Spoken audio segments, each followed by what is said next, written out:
라디오 5시 뉴스를 마칩니다. 백순주였습니다. KBS.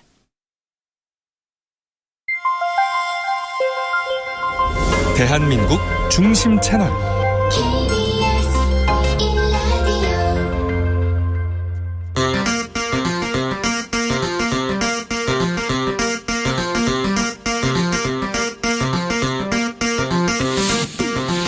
주진우 라이브.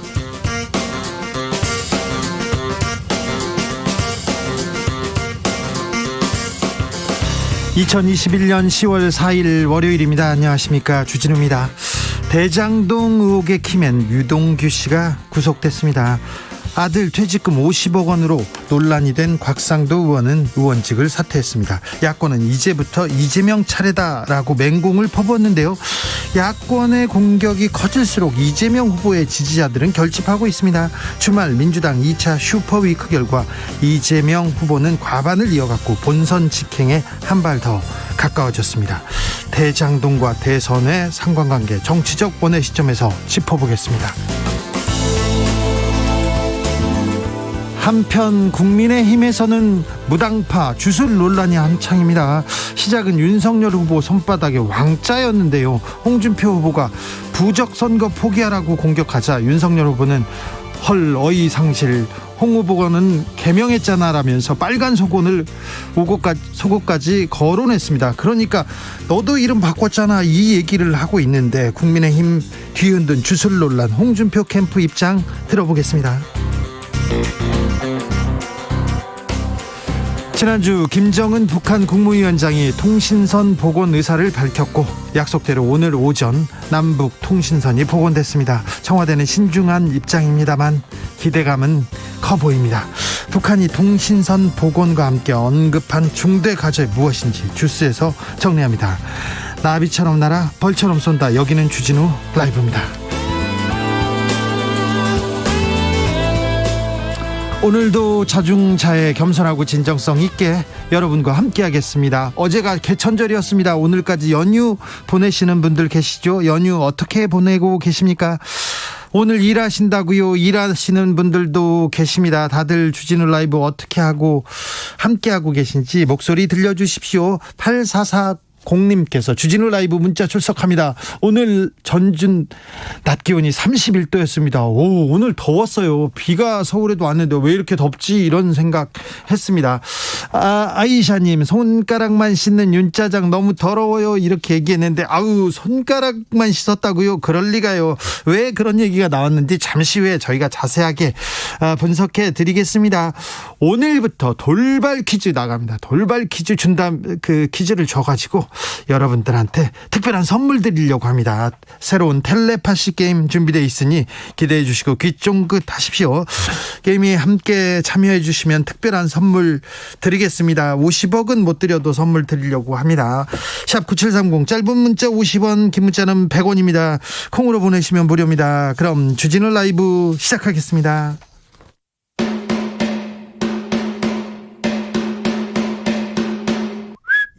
주진우 라이브 텔레파시 게임 주심전심.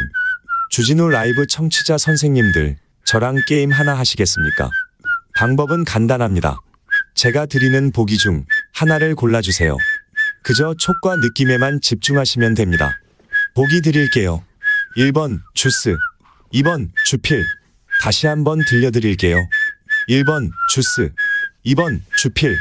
정답은 오늘 방송이 끝날 때 주진우 기자가 발표합니다. 샵 9730, 짧은 문자 50원, 긴 문자는 100원입니다.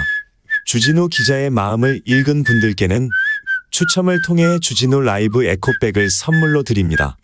게임에 참여하실 거죠? 우린 깐부잖아요. 주진우 라이브 텔레파시 게임 주심전심, 내일 또 만나요. 안 할래.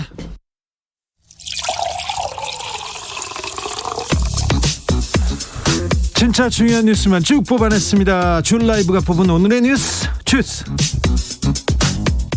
정상근 기자 어서 오세요. 네, 안녕하십니까. 오징어 게임 보셨어요? 네, 봤습니다. 네. 휘파람을 본인이 부신 겁니까? 저는 오징어 게임 안 봤거든요. 네. 근데 갑자기 휘파람 부르라고 하는데 숨이 딸려가지고요. 네, 갈수록 숨이 차는 게 느껴져서 네, 듣는 제가 다 불안불안했습니다. 그랬어요? 네. 고래동님께서 휘파람 좀 잘 불어라 얘기하는데 아이고 죄송합니다. 저는 못 봤어요. 카페라테님께서 못 맞히면 죽는겨? 아니요, 우리는 죽는 건 아니고 선물 주는겨. 에이, 그 못 맞춰도 됩니다. 네. 숨 넘어갈 뻔했습니다. 네, 보통 기계음 같은 거 쓰지 않나요? 그러니까 좀 잘 불 걸. 네. 부끄러워라. 간의 수공업이었네요. 죄송합니다. 아니, 들어오기 직전에 갑자기 불어보라고 해가지고. 네. 죄송합니다. 더 잘하겠습니다. 자, 코로나 상황 어떻습니까? 좀 나아졌습니까? 네, 오늘 0시 기준으로 발표된 코로나19 신규 확진자 수가 1,673명이 나왔습니다. 2,000명대에선 떨어졌네요. 네, 어제보다 400명 넘게 줄었는데요. 네. 역시 주말 검사 건수 감소 영향 때문으로 보이고요. 네. 다만 지난주 월요일 발표된 확진자 수와 비교해도 700여 명 정도가 줄어든 수치이긴 합니다. 네. 그리고 지난 주말 이틀 합계 확진자도 그 전주 주말 이틀 합계 확진자에 비교하면 약 1,700여 명 정도 줄어들었습니다. 1,000명대잖아요. 네, 그럼에도 불구하고 이 1,673명이라는 숫자는 그 월요일 발표된 확진자 기준으로 하면 두 번째로 많은 수이기도 합니다. 예. 지금 가장 눈에 띈 집단 감염이 경기도 연천의 군부대에서 나온 집단 감염입니다. 그러게요. 네, 해당 부대에서 휴가를 다녀온 중사 1명이 확진 판정을 받았는데 이 부대원들을 전수 검사해 보니까 확진자가 46명이나 나왔습니다. 아니, 그런데 부대원들, 그러니까 국군 장병들은 이렇게 백신 접종 잘 맞았는데. 네, 해당 부대 역시 소속 장병 85%가 2차 백신 접종까지 마쳐서요. 집단 면역에 가까운 상태였습니다. 그리고 전체 확진자 중 74%인 34명이 2차 접종 후 2주가 지난 이 돌파 감염 사례였습니다. 다만 확진자 대부분은 가벼운 감기 증세의 경증이거나 무증상이었다고 합니다. 아니, 백신 맞아도 돌파 감염 있는데 왜 맞아? 나 안 맞을 거야. 그런 분들 많아요. 네, 하지만 이 국내에서 백신을 맞은 분들 중 돌파 감염된 비율이 0.044%입니다. 잠시만요. 0.044요? 네, 0.1%도 안 되는데요. 네. 현재까지 돌파 감염의 주요 사례가 된 곳이 이번에 이제 군부대 사례가 있고 네. 그리고 요양병원 사례가 있습니다. 대체로 집단 생활을 한다라는 특이점이 있습니다. 아직까지는 백신 접종이 코로나19를 예방하는 가장 효과적인 방법으로 볼 수 있는데요. 그렇죠. 이 방역 당국은 12일부터 이 고령층과 의료진, 이 면역 저하자를 시작으로 부스터샷, 그러니까 추가 접종을 진행해서 백신 접종 효과를 끌어올린다는 계획입니다. 돌파 감염 되면 어때? 이렇게 하는데 0.044%입니다. 0.044% 유념해 주십시오. 남북 간의 통신 연락선 복원됐습니다. 네, 북한이 오늘 오전 9시부터 일방적으로 단절했던 남북 통신 연락선을 다시 복원했습니다. 예. 남북 공동 연락사무소 통신선은 물론이고 동서해 지구의 군 통신선도 복원이 됐습니다. 북한이 한미 연합훈련에 반발하며 통신선을 단절한 지 55일 만입니다. 이 통일부는 한반도 정세 안정 그리고 남북관계 복원을 위한 토대가 마련됐다라고 평가했고 남북 간 대화를 조속히 재개하겠다라고 밝혔습니다. 이 문제는 2부에서 저희가 좀 자세히 다루겠습니다. 0022님, 우리는 깐부 아니고 간부 되고 싶어요 얘기합니다. 이게 무슨 말인지 저는 이해를 못하는데 아세요? 네, 오징어 게임이 나온 이 깐부라는 용어가 있는데 네, 그 말씀을 하시는 것 같습니다. 예, 죄송합니다. 유성환님께서 대체 휴일은 오늘도 회사에 나와서 일하고 있습니다. 이런 분들 많으시죠. 토요일도 월요일도 출근해서 너무 피곤하네요. 주 기자의 응원이 필요합니다. 힘을 주세요. 힘내십시오. 유성환님 화이팅입니다. 9125님 대체 공휴일 30인 이상이라고 하는데 근무하는 사람은 30명이 넘는데 회사에서는 해당 안 된다고 하네요. 이런 회사 많습니다. 그리고 10명, 5명 이렇게 일하는 회사도 많은데 이런 회사들도 조금 적용되도록 해야 되는데 30인 이상 이거 좀 안타까운 부분입니다. 다음부터는 조금 소외되는 사람이 없도록 조금 법이 미쳤으면 합니다. 효력이 미쳤으면 합니다. 9561님 쉬는 날이 없이 일하고 있습니다. 자영업자에서 장사가 여의치 않아서 쉬고 싶어도 마음이 불편해서 쉬지를 못합니다. 이런 분들 많습니다. 특별히 이런 분들한테 기운을 좀 보내주고 싶습니다. 기운 내십시오. 대장동 의혹으로 가볼까요? 핵심이라고 불리던 유동규 씨가 구속됐습니다. 네, 경기도 성남시에서 벌어진 대장동 개발 사업 관련 의혹과 관련해서 첫 구속자가 나왔습니다. 예. 유동규 전 성남도시개발공사 기획본부장인데요. 이 법원은 어제 유동규 씨가 증거를 인멸할 염려, 도망갈 염려가 있다고 보고 구속영장을 발부했습니다. 이분이 압수수색 때 핸드폰 버렸지 않습니까? 네. 이게 증거인멸에 우려가 있다는 거 보여준 거거든요. 이런 사유 때문에 구속영장이 발부됐을 거예요. 네, 그리고 혐의는 배임입니다. 배임이라면. 네, 유동규 씨는 대장동 개발이 본격 시작했던 지난 2015년 이 성남 도시개발공사 사장 직무대행이었는데요. 그러다 보니까 이 대장동 사업의 민간 사업자 선정부터 수익 배당 구조 설계 등에 관여한 것으로 알려졌습니다. 이분이 뭐 700억 원 뭐 설 나오고 있었는데 어떻게 된 건가요? 네, 이 녹취록에 관련 내용이 있다 이런 보도가 검찰발로 언론에서 나오고 있습니다. 예. 화천대유로부터 700억 원의 뇌물을 받기로 했다 뭐 이런 얘기인데 유동규 씨는 이 녹취록 내용은 농담처럼 이야기한 것이고 약속한 적도 받은 적도 없다라고 부인했습니다만 이 검찰이 청구한 구속영장에는 이 8억 원의 뇌물수수 혐의가 적시된 것으로 전해졌습니다. 8억 원의 뇌물이라 아무튼 조사가 조금 더 진행돼야 되겠습니다. 이재명 후보는 관리 책임에 대해서 사과했습니다. 네, 오늘 서울 공약 발표 기자간담회가 있었는데요. 이 자리에서 유동규 전 본부장 구속에 대해 본인이 소관하는 사무에 대해 이런 불미스러운 일에 연루된 점에 안타깝게 생각한다며 사과했습니다. 네.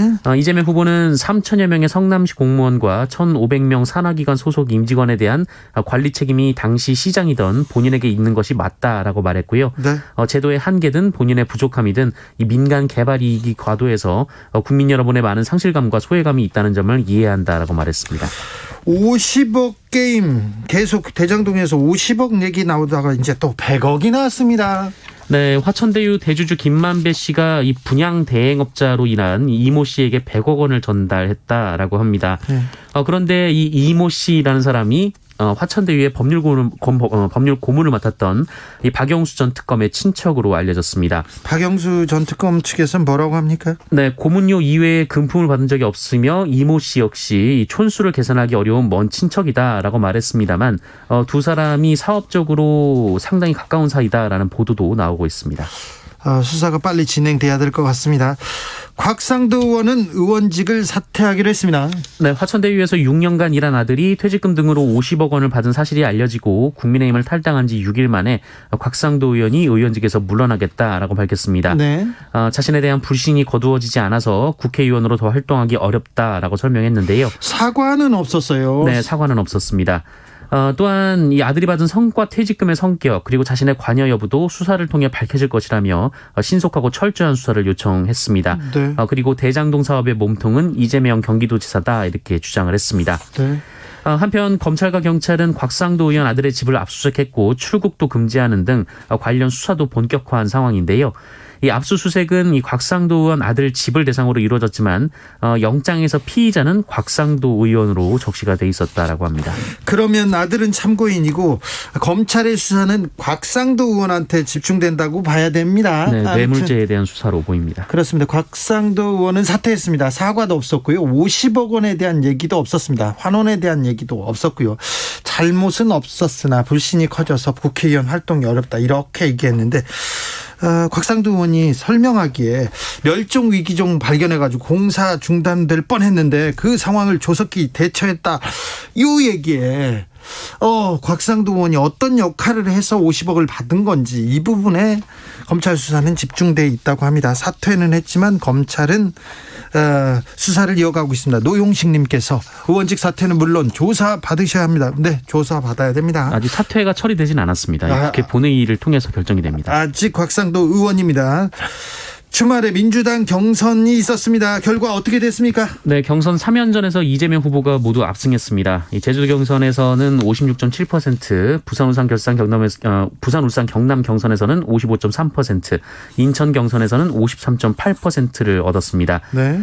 특히 이번 경선의 또 다른 분수령으로 불렸던 2차 선거인단 투표에서도 슈퍼위크 58%가 넘는 압도적인 지지를 받으면서 누적이 54.9%로 격차를 더 크게 벌렸습니다. 네. 이번 주 주말 이 마지막으로 경기도와 서울 경선을 앞두고 있습니다만 이 결선 없이 본선에 직행할 가능성이 더 커졌다라는 해석이 나오고 있습니다. 이재명 후보가 과반 지지를 얻으면서 본선에 직행할 가능성이 매우 높아졌습니다. 매우 중요한 기사입니다. 곽상도 의원직 사퇴 중요한 기사입니다. 그런데 이번 주말에는요 기사가 다 묻혔습니다. 이거 글자 한 글자에 다 붙였습니다. 바로 왕자였는데요. 네, 국민의힘에서는 윤석열 후보의 손바닥에 써있던 글자 하나가 큰 논란을 일으켰습니다. 한문으로 임금왕자였는데요. 지난 금요일 TV토론회에서 포착이 됐는데 사실 알고 보니 지난달 26일 그리고 28일 TV토론 때도 똑같이 써 있었습니다. 매번 이렇게 왕자를 쓰고 나왔군요. 네, 이에 대해 홍준표 후보 측이 이 대선 경선에 무속인까지 개입했다 이렇게 비판했고요. 유승민 후보는 과거 오방색 타령하던 최순실과 무엇이 다르냐 이렇게 비판했습니다. 윤석열 후보가 어떤 미신적인 의미로 이 손바닥에 왕자를 쓰고 나왔다라는 주장입니다. 그렇게 의심할 만하죠. 윤석열 후보 측은 미신의 차원에서 손바닥에 글씨를 쓴 것이 아니라 지지자가 응원차 써준 것이다라고 주장했습니다. 이 응원 메시지를 거절할 수가 없어서 손바닥에 썼다라는 건데요. 하지만 확인된 것만 3차례에 이르러서 이 논란이 가라앉지 않고 있습니다. 그리고 아침에 썼다라는데 이 왕자가 저녁 토론회에서도 글씨가 선명해서 논란이 되고 있습니다. 이 다니다 보면 손을 몇 차례 씻기 마련인데 너무 선명하다라는 건데요. 그런데 이 윤석열 후보 측의 김용남 대변인이 손가락 위주로 씻었다라고 해명한 것도 논란이 되고 있습니다. 손가락 위주로 손을 씻는 건 어떤 의미인지 잠시 후에 김용남 전 의원한테 직접 물어보겠습니다. 그런데요, 왕자 논란인데 윤석열 후보 측에서는 홍준표 의원한테 공격을 지금 펼치고 있어요. 네, 윤석열 후보가 어제 기자들과 만나서 어떤 분은 속옷까지 빨간색으로 입고 다닌다 이렇게 주장을 했습니다. 이 소문은 이 홍준표 후보를 겨냥한 얘기인데요. 홍준표 후보는 1996년 정계에 입문한 이래 줄곧 빨간 넥타이를 차왔고요. 네. 겨울 내복이나 속옷도 붉은 계열을 즐겨 착용하는 것으로 전해지고 있습니다. 네. 또 윤석열 후보 캠프 쪽에서는 홍준표 후보가 이름을 바꿨는데 역술인 얘기를 듣고 바꾼 거 아니냐 이렇게 비판을 했습니다. 참고로 홍준표 후보의 과거 이름은 이제 홍판표로 알려져 있습니다. 네. 여기에 홍준표 후보는 이 부인 윤석열 후보의 부인 김건희 씨가 결혼 전에 개명을 한 이유도 설명하라 이렇게 맞받았습니다. 네, 알겠습니다. 8776님께서 주준호 씨 안녕하세요. 저 오늘 처음 시청합니다. 윤석열 후보님께서 주스를 통해서 운을 받으시려고 하시는 것 같습니다. 우퍼요 얘기합니다. 주준호 씨는 또 처음입니다. 조진호까지는 제가 들어봤는데, 네. 4039님께서 KBS를 주도하는 주진호는 앞으로 더욱더 분발해 주시기 바랍니다. 썩은 정치를 평정해 주시기 바랍니다. 주진호는 자주 들었습니다. 네, 감사합니다. 곧 청취율 조사가 시작되는데 여기는 주진우 라이브입니다. 주진우 라이브입니다. 6171님께서 코로나 시대인 만큼 손은 깨끗이 씻어야 합니다. 네, 그러니까요. 손을 어떻게 하면 그렇게 씻을 수 있는 건지 잠시 후에 저희가 자세히 좀 물어보겠습니다. 한국석유공사가 8천억 원을 주고 산 회사가 있습니다. 28억 원에 팔았다고요? 네, 지난 2009년 그 이명박 정부의 자원외교 일환으로 8천억 원에 사들인 페루의 석유회사 이 사비아 페루를 한국석유공사가 올해 초에 28억 원에 매각했다라고 합니다. 8천억 원짜리를 28억 원에요. 네, 이 당시 석유공사는 첫 대형 인수합병 사업이라고 대대적으로 홍보하면서 이 회사를 인수함으로써 자원 자주개발률이 0.3%포인트 상승할 것이다 이렇게 밝혔는데요. 보도자료 많이 냈었죠. 하지만 기대만큼 석유가 안 나왔고요. 물 나왔대요, 물이. 네, 유가마저 하락해서 지속적으로 손실을 보다가 결국 전부 팔아버렸습니다. 우리 돈으로 28억 원에 불과하고 이 수익이 없다 보니까 배당금도 받지 못해서 이래저래 회수한 금액이 한 1천억 원 정도인 것으로 확인이 됐습니다. 그러니까 7천억 원이 지금 어디론가 날아간 셈인데요. 이 석유공사는 인수 당시 고유가 상황에서 사업 전망을 낙관했다라면서 이 추가 손실을 막기 위해 불가피하게 매각했다라고 밝혔습니다만 논란이 이어지고 있습니다. 네. 이명박 정부 때 이루어진 일입니다. 제가 이것도 취재를 많이 해서 또 갑자기 생각이 나는데요. 그때 석유공사 사장이 강영원 씨였는데 소망교회, 이명박 대통령하고 소망교회 이렇게 같이 다니신 분이에요. 갑자기 사장으로 오더니 캐나다 하베스트라는 그 유전이 있어요. 유전을 1조 3,700억 원 주고 사요. 샀는데 거기다가 거의 몇 천억 원을 또 넣었습니다. 그래서 2조 이상 들어간 돈인데 나중에 329억 원 받고 팝니다. 그래서 거기에서 2조 가까운 손실이 났는데 지금 두 회사를 사고 팔아가지고 지금 여기서는 7천억 원, 여기서는 2조 가까운 이런 일이 이명박 정부 때 있었습니다. 광물공사 때는 김신종 사장은 고려대 동문이었고요. 그다음에 가스공사 주강수 사장은 현대 후배였습니다. 이런 일로 자원외교로 이명박 정부 때 수많은 혈세가 이렇게 빠져나갔는데 박근혜 정부 때 수사 제대로 이루어지지 않았습니다. 문재인 정부 때도 조금 부족합니다. 이 석유공사는 계속해서 이렇게 부채가 자산을 넘어서고 자본 잠식 상태인데 계속해서 보수는 올라갑니다. 최근 4년 사이에 2천만 원가량 석유공사 직원들의 보수가 올라갔다고 합니다. 연봉 1억 넘는 사람들도 계속 늘고 있다고 하는데 방만한 경영 아닌가, 이런 부분은 좀 더 짚어봐야 되는 거 아닌가 생각합니다. 국감에서 제대로 좀 밝혀지기를 바라고 있습니다. 헤어진 여자친구 집 주소를 조건 만남 주소에 공개한 남성이 있네요. 네, 온라인상에서 조건 만남을 하는 여성 행세를 하며 그 헤어진 여자친구의 사진과 집 주소를 공개한 20대 남성이 있었습니다. 이런 못된. 연인 시절 찍은 피해자의 특정 신체 사진과 얼굴, 집 주소, 직장 등을 그대로 온라인상에 공개를 했는데요. 이런 진짜. 네, 이 남성의 행각을 몰랐던 피해자는 난데없이 또 그 글을 보고 또 집에 찾아오는 남성들이 있었다고 해서 굉장한 두려움에 떨었다라고 합니다. 주소를 공개했으니까요. 네, 그 좀 가는 사람들도 이해가 안 되는데요. 네. 결국 이 문제는 재판으로 갔는데 그런데 광주지법은 이 남성에게 징역 1년 6개월에 집행유예 3년을 선고했습니다. 아니, 집행유예요? 네, 항소심도 같은 판결이 나왔는데 이 피고인이 초범인 점 그리고 일부 범행을 부인했으나 3개월간의 구금 기간 동안 반성의 시간을 가졌을 것으로 보이는 점 그리고 피해자와 원만하게 합의한 점 등을 고려했다라며 검찰의 항소를 기각했습니다. 집행유예라고요? 헤어진 여자친구 집 주소를 공개해가지고 이분 그렇게 피해를 입혔는데 이게 집행유예라고요? 좀 이해가 안 됩니다. 이해가 안 돼요. 반성할 시간을 가졌을 것으로 보이는 점, 보이지 않는데요, 저는. 이제 집행유예에서 밖에서 또 여자친구를 이렇게 또 괴롭히지 않을까 걱정되기도 합니다. 헤어진 남자친구 회사에 차를 몰고 돌진한 여성도 있네요. 네, 만나주지 않는다는 이유로 헤어진 남자친구의 차량을 부수고 일터인 공장까지 차량으로 밀고 들어간 30대 여성이 법정 구속이 됐습니다. 여긴 구속됐다고요? 네, 이 여성은 지난 2019년 8월 17일 새벽 남자친구가 근무하는 공장에 찾아가 이 자신의 차량을 이용해서 피해자의 차량을 수차례 들이받아 1,000만 원 상당의 물적 피해를 냈습니다. 이것도 모자라서 이 공장 외벽을 차량을 이용해 뚫고 들어가 버렸는데 역시 1,000만 원 상당의 피해를 냈고 이 내부에 있는 직원이 다치기도 했다고 합니다. 알겠습니다. 그런데 왜 이게 구속이죠? 네, 1심에서는 징역 1년 6개월의 집행유예 2년이 선고됐는데 항소심은 징역 10개월의 실형을 선고하고 법정 구속을 했습니다. 사건 이후 피해를 보상할 수 있는 충분한 시간이 있었지만 아무런 조치를 하지 않았다라며 합의 실패를 실형 이유로 꼽은 것으로 예상이 되고 있습니다. 자, 남자는 합의를 했다는 이유로 집행유예를 받았고 여기는 합의를 하지 않았다는 이유로 실형을 사네요. 이런 문제에 대해서는 조금 저희가 시간을 두고 이 양형 기준은 뭔지, 왜 구속이 되지 않았는지 이 부분은 저희가 나중에 자세히 좀 살펴보겠습니다. 철희님께서 나도 팬티 빨간색 입었는데 뭐가 문제냐 이런 얘기 하십니다. 그렇죠, 빨간 팬티 입을 수 있죠. 8441님, 감사원은 뭐 했나요? 감사원은 석유공사 이런 것들 감시하지 않고요. 그러니까요, 좀 안타까워요. 감사원은 뭐 했습니까? 검찰은 뭐 했습니까? 안타깝습니다. 지금 목소리를 외치는데 그때는 뭐 했습니까?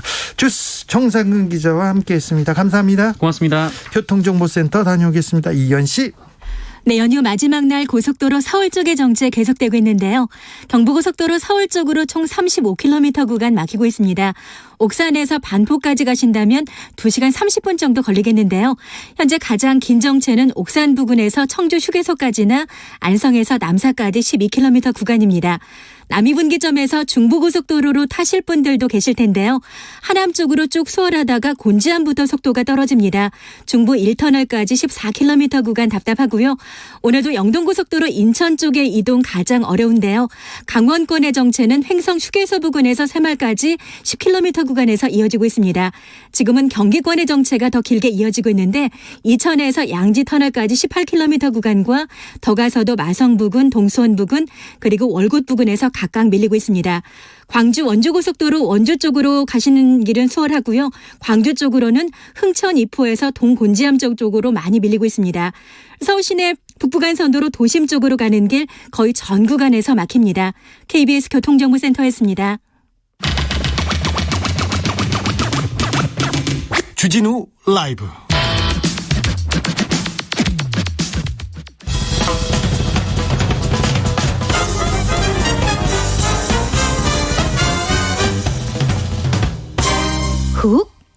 인터뷰. 모두를 위한, 모두를 향한, 모두의 궁금증 흑 인터뷰. 대선 경선이 막바지 정점을 향해 달리고 있습니다. 국민의힘에서는 금요일 4명의 후보로 압축됩니다. 과연 빅4는 누가 될 건지. 그런데 국민의힘에서 때 아닌 부적선거 논란이 떠올랐습니다. 부정선거 아니고 부적선거입니다. 윤석열 후보와 홍준표 후보가 서로 공격하고 있는데요. 오늘은 홍준표 후보 캠프 입장 먼저 들어보겠습니다. 여명 홍준표 캠프 대변인, 안녕하세요. 네, 안녕하세요. 네, 바쁘시죠? 네, 아무래도 그렇습니다. 네, 홍준표 의원이 부적선거 포기하라 이렇게 목소리를 냈어요. 어떤 문제가 있다고 보십니까? 예, 우선 전 국민이 지켜보는 방송 토론회에서 임금 왕자를 새겨놓고 나왔다는 것은 이게 만약 주술적 의미가 있다면 그건 그 의미대로 한 나라를 운영해보겠다고 나선 사람으로서의 문제가 있는 것이고, 네. 만약 무속적 의미가 아니더라도 요즘 정치 문화가 상당히 수평성을 지향하지 않습니까? 네. 네, 그런 분위기에서 임금 왕자를 방송에 쓰고 나왔다는 것 자체가 민주국가의 정치인으로서 위험한 인식이 아닐까 하는 생각을 갖고 있습니다. 네, 좀 이상한 일이에요. 그런데 윤석열 후보 측에서는 주술적 의미 아니다 이렇게 하면서 이웃 지지자가 토론에 있을 때마다 손바닥에 써준 것이다 이렇게 얘기하던데요. 글쎄요, 저는 아마 그 해명을 보고 듣는 국민이 네. 상식적으로 판단하실 거라고 봅니다. 그래요? 네. 손가락 위주로 씻어가지고 왕자가 남아있다 이 얘기에 대해서는 어떻게 보십니까? 그러니까 이게 해명을 거짓말로 하다 보니까 자꾸 거짓이 거짓을 낳는 형식으로 되고 있는데, 네. 그런 해명을 보고 있는 국민이 네. 아 그렇구나라고 믿을 것이라고 그런 발언이 나오는 것 자체가 저는 문제가 있지 않나 싶습니다. 자꾸 해명하는데 좀 믿어지지가 않고 계속 거짓말하는 것 같습니까? 예. 예. 홍준표 캠프에서는 저쪽 먼저 윤석열 캠프에서 또 홍준표 의원을 이렇게 공격했어요. 홍반표였는데 홍준표를 이름 바꾼 거 역술인이 지어준 거 아니냐 이런 얘기하던데요. 네. 그러니까 초임 검사 시절에 판표라는 이름을 두고 당시 청주지검원장이 당신은 판사도 아닌데 판이 이름에 들어가는 건 맞지 않다. 네. 이렇게 해서 홍 후보가 당시에 선친이 지어준 뜻을 해치지 않으면서도 발음이 같은 준으로 교체한 거고, 그때 뜻이 같은 준자로 하면 되겠다고 충고해 주신 분이 성명 철학자였습니다. 예. 또 그리고 이분이 당시 검찰청 소년 선도위원으로 있었기 때문에 네. 그런 충고가 가능했다고 이렇게 보고 있습니다. 그래요? 그러면서 계속해서 공격하고 있습니다. 홍준표 의원은 속옷까지 빨간색으로 입고 다닌다 막 그래서 빨간색 팬티까지 나왔어요.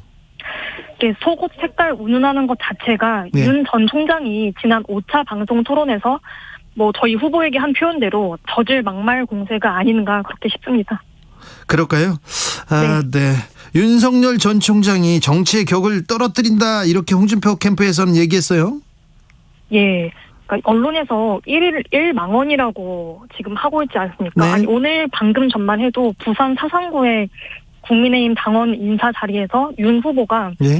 지금 새로 들어온 당원 중에 민주당 스파이에 해당하는 위장 당원들이 있을 수 있다. 조심해야 한다라는 발언을 했는데 예. 그것이야말로 지금 당원 모독에 해당하는 것이거든요. 네. 그래서 저는 상당히 윤석열 후보께서 정치 초년생인 만큼 아직 정제가 되지 않은 것 같다라고 보고 있습니다. 예. 자, 김건희 씨도 이름 바꿨다. 그리고 이 김건희 씨가 운세를 주제로 박사 논문 썼다. 이렇게 얘기합니다. 네. 그러니까 운세를 주제로 박사 논문을 쓰는 것은 저는 충분히 필요한 연구 주제라고 봅니다. 다만 대선 출마 전부터 윤 후보가 역술인, 무속인과 가깝다는 보도가 있었기 때문에 예. 그런 형이사각적인 것들에 관심이 많은가 보다 라고 했던 거죠. 네. 그런데 이 홍준표 후보의 개명을 손바닥 글씨와 같은 상당히 미심적인 수준의 그것으로 끌고 내려가려고 하니까 예. 저희도 당연히 입장문을 낼 수밖에 없죠. 그렇습니까? 네. 8338님께서 손바닥 글씨나 빨간 소국 모두 사생활 아닌가요? 이렇게 물어보는데요. 후보가 한 개인이 한 정치인이 네. 속옷을 어떤 색깔을 입느냐의 문제와 예. 전 국민이 지켜보는 방송 토론회에서 손바닥에 임금 왕자를 새기고 나오는 것이 저는 같은 수준으로 비교할 수 있는 것인지 네네. 지켜보는 국민들이 판단할 문제라고 생각합니다. 그렇습니다. 윤석열 리스크 1인 1만 원 막 얘기도 많이 나옵니다. 근데 윤석열 리스크가 커지고 있는데 홍준표 후보 지지율이 반등 안 하는 이유는 뭐죠? 저는 이 지지율 문제는 일주일 전 그리고 한 달 전과 비교한 수치를 좀 봐주시면 좋겠습니다. 또 네. 출마 선언하기 전에는 윤석열 후보의 압도적인 지지율에 비해 네. 현저히 낮았거든요. 네. 하지만 지금에 와서는 윤석열 후보와 엎치락뒤치락 하면서 1위 자리를 다투고 있습니다. 그런 네. 만큼 일주일 전에 윤석열과 홍준표의 지지율 격차가 어땠는지, 한 달 전은 어땠는지, 그런데 지금은 어떻게 돼가고 있는지를 좀 추세를 봐주시기를 바라는 그런 마음입니다. 알겠습니다. 남하은님께서 이해하고 힘 합쳐야지. 집안 싸움하다 다른 집 신나는 거 알죠? 이렇게 물어보는데요. 지금 네. 예, 충분히 그런 비판이 있을 수 있다고 보고요. 하지만 저는 경선 과정이 치열하면 치열할수록 본선에서의 경쟁력을 확보하는 것이고, 또 이렇습니다. 이 경선을 거친 끝에 본선에 갔을 때 우리 당원들이 당연히 어떤 후보가 결정되든 원팀으로서 힘을 모아야 하고, 또 그러한 관점으로 경선에 임하기를 바라는 마음은 저희 후보 캠프도 마찬가지입니다. 네. 2030 남성들한테 홍준표 후보가 인기가 좀 있는 것 같습니다. 그런데 2030 여성들의 표심은 어떻게 잡아야 된다고 보십니까? 여성분들이 네. 홍준표 후보에 대해서 소통이 서툴지만 가정을 위해 희생해오느라 좀 엄할 수밖에 없었던 우리 아버지 혹은 할아버지의 모습을 좀 봐줬으면 좋겠다는 생각을 갖고 있습니다. 아, 그래요? 좀 엄했군요. 예, 노력을 많이 해야죠. 사모님한테 좀 엄하셨어요. 사모님께 항상 의리였던 것으로 제가 알고 있습니다. 아니요, 그렇지 않았어요. 제가 홍준표 후보 집에 가봤거든요. 그런데 예. 아야 과일 가져와라 막 하는데 별로 그렇게 위하지는 않으시더라고요. 그게 네. 경상도 남자 특유의 그렇죠. 그런 모습이 오해를 일으킬 수도 있는 것인데, 네. 왜 얼마 전 TV조선 와카남 예능을 보고 거기서는 많은 네. 여성분들이 네. 홍준표의 다른 모습이다, 네. 인간적이다라는 이야기들을 많이 해주시더라고요. 예, 그래서 예. 한번 그 대구의 칠곡시장을 방문했을 때 얼마 네. 전입니다. 네. 80대 정도 되는 그 여성 어르신들께서 예. 홍준표 후보를 보고 홍준표가 참 참하다라고 네. 하시더라고요. 그렇죠. 좀 다른 모습들을, 가려져 있던 많은 모습들을 좀 보고 계신 것 같습니다. 네, 홍준표 후보가 그 네. 추석 예능에 딱 올라왔으면 굉장히 좀 네. 큰 응원을 받았을 텐데요. 그 회사에서는 연락 안 옵니까? SBS에서는? 글쎄요. 그때 그 방송은 한 달 반쯤 전에 예? 딱 10% 지지율이 넘는 그 3명의 후보에게만 먼저 연락이 갔던 것으로 알고 있습니다. 네. 오히려 저는 그 해당 방송사에서 예. 요즘 저희 후보님의 지지율을 보면서 좀 아쉬워하지 않을까 하는 생각을 네. 개인적으로는 갖고 있습니다. 알겠습니다. 대장동 의혹에 대해서는 어떻게 생각하십니까? 특별히 홍준표 후보 캠프에서는 곽상도 의원 아들 50억 원 문제는 어떻게 봅니까? 그 부분에 대해서는 곽상도 의원이 예. 당을 위해 결단을 하지 않았습니까? 네. 그래서 만시지탄이지만 네. 그 결단에 대해 네. 존중을 하는 입장이고요. 예. 다만 이 특검을 거부하는 사람이 예. 비리의 주범임을 인정하는 것과 다름없다. 라는 생각을 저희는 갖고 있습니다. 네. 윤석열 후보 부친 집이 김만배 네. 씨 누나가 산 거는 조금 우연치고는 너무 좀 우연이죠. 예, 우연치고는 우연치고는. 여러분들이 로또 당첨만큼의 확률이 있다고 하는데 그 부분 역시 경선 과정에서 윤석열 후보가 명확하게 해명을 해야 할 그 부분이라고 생각을 합니다. 그렇죠. 좀. 다만 정말 중요한 것은요. 네. 이 성남동 대장동 게이트를 예. 처음부터 설계하고 승인하고 관리한 그 주체는 네. 이재명 지사라고 생각하십니까?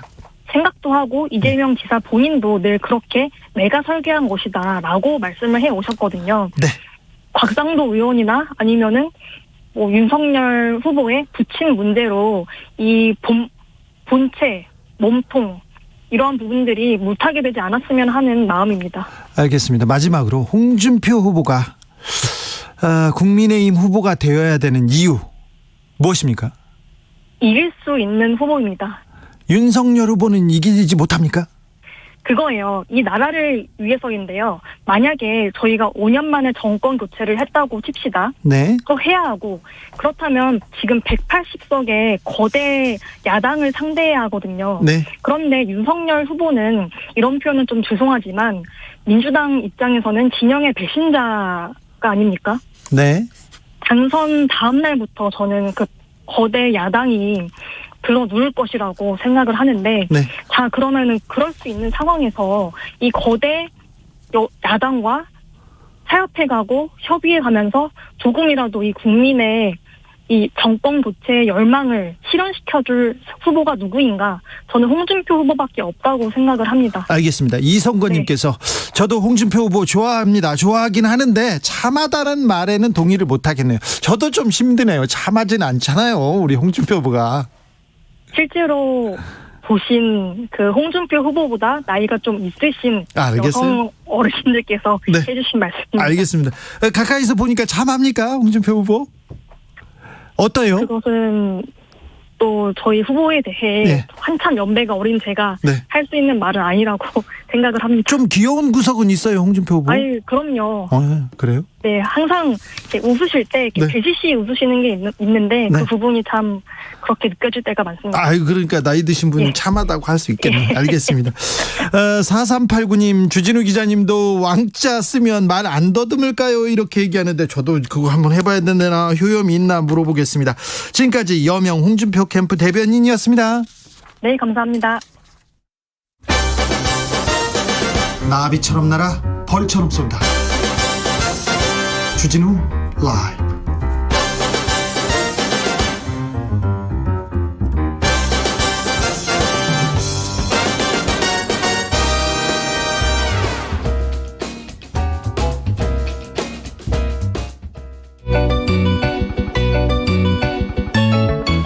한층 날카롭다, 한결 정확하다, 한편 세심하다. 밖에서 보는 내밀한 분석, 정치적 원의 시점. 오늘의 정치권 상황 원외에서 더 정확하게 분석해드립니다. 최민희 전 더불어민주당 의원 어서 오세요. 안녕하세요.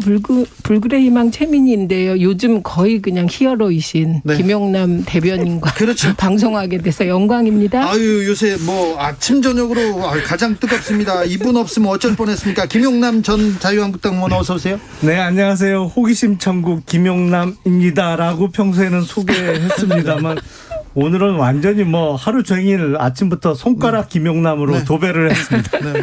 손가락으로 무슨 짓을 하신 거예요? 의원님, 예. 그 윤석열 캠프에서는 어떤 자리 맡고 계시죠? 지금 정무특보 겸 네. 대변인 맡고 있습니다. 특보 겸 대변인. 그런데 김용남밖에 안 보입니다. 저기 윤석열 캠프에서. 아유, 많은 분들이 그 활약을 하고 계시는데요. 네. 저보다 훨씬 훌륭한 분들이. 예. 그런데요, 5004님께서 주진우 기자님 아침에 쓴 글씨가 선명하다는 것은 두 가지를 의심해야 하지 않을까요? 첫 번째는 거짓말을 했다는 것이고, 두 번째는 거짓말이 아니면 방역수칙 위반입니다. 30초씩 아침부터 손을 씻으면 오해는 다 지워집니다. 얘기합니다. 맞아. 아니, 그게 유성펜으로 쓰면 잘 안 지워져요. 잘 안 지워지죠. 어머, 아닙니다. 제가 그래서 실험을 해본 사람 아닙니까? 그래서, 네. 제가 궁금했던 거는 네. 유성펜이 저희 집에 있어요. 그래서 그걸로 글씨를 쓰고 저도 한번 아이고. 왕이라고 써봤죠. 그렇죠. 그랬더니 꼭 해봐. 꼭 예, 그리고 실험해봐. 세제로 씻고 그다음에 우리 알코올 손 소독하는 걸로 하니까 없어지던데요. 그러니까 방역 위반 맞습니다. 아니, 손을 그게 잘 안 씻나요? 손 안 씻죠. 김용남 의원님도 손가락만 씻고. 왜들 이러세요, 진짜. 오늘 아침부터 하루 종일 그 손가락 바람 때문에 호되게 당하다 왔는데. 김용남 의원님, 우리가 네. 안 물어볼게요. 근데 윤석열 후보 네. 손 잘 안 씻죠? 아니, 제가 뭐 남자 화장실에서 남 손 씻는 걸 그렇게 열심히 보는 일은 잘 없는데요. 아, 그렇습니까?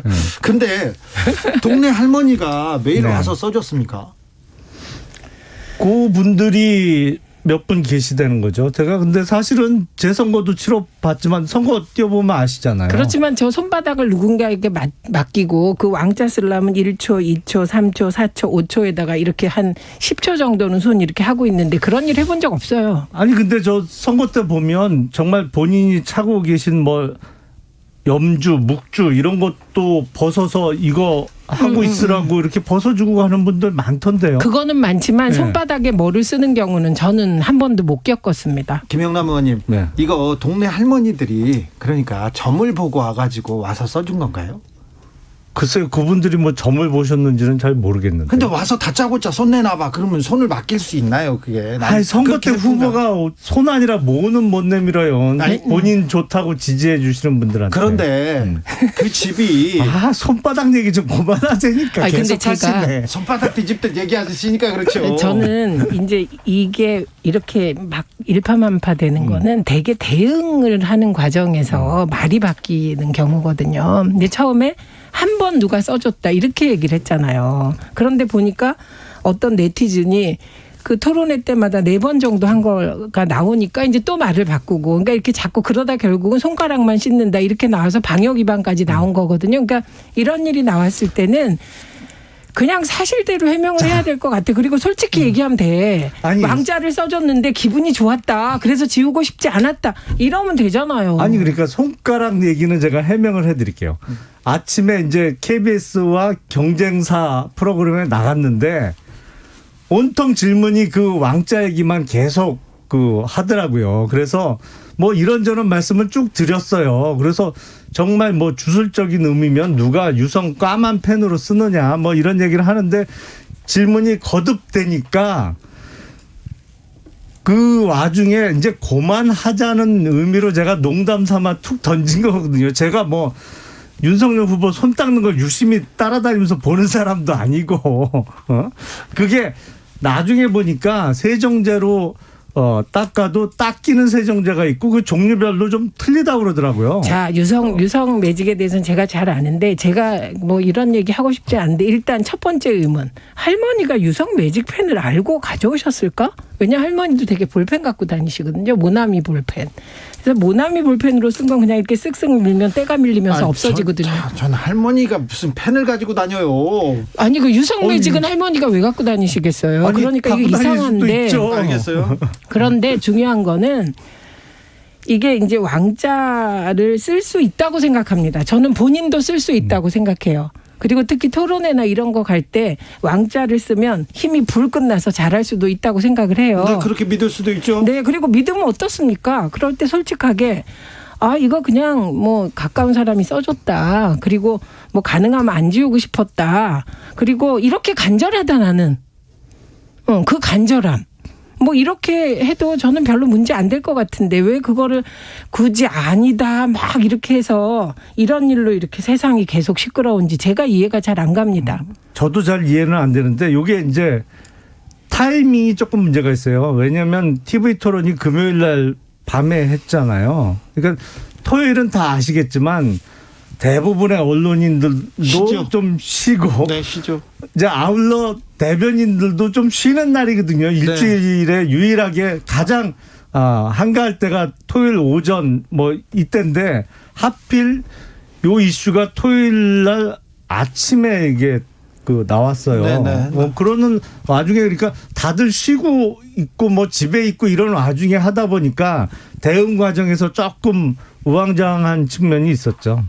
네, 그럴 땐 앞으로 그냥 그 대변인 다는 저 잘 모르겠는데 이렇게 솔직하면 될 것 같은데 네, 이해가 잘 안 갑니다. 1799님께서 남의 손바닥에 왕자를 쓰던지 용자를 쓰던지 왜들 그렇게 신경 쓰시는지요. 참 할 일도 없나 봐요 얘기합니다. 6053님 저희 집 앞에 지금 이현승원 사무실이 있는데요. 윤 후보 와 있어요 얘기합니다. 부산에 사시는 분이시군요. 네, 오늘 부산 네, 갔습니다. 거기 가가지고 손 잘 씻는지 한번 봐주세요. 그런데 자, 윤 후보 주변에서 지난번에 김종인 비대위원장 만남 자리에서도 그런 역술인 같은 분이 계셨다고 하고요. 홍석현 중앙일보 회장 만나는 자리에도 그런 분이 같이 계셨고 부인 논문에도 그렇고 유독 윤 후보 관련해서 이런 논란이 좀 있습니다. 저기 좀 점 이런 거 주술 이런.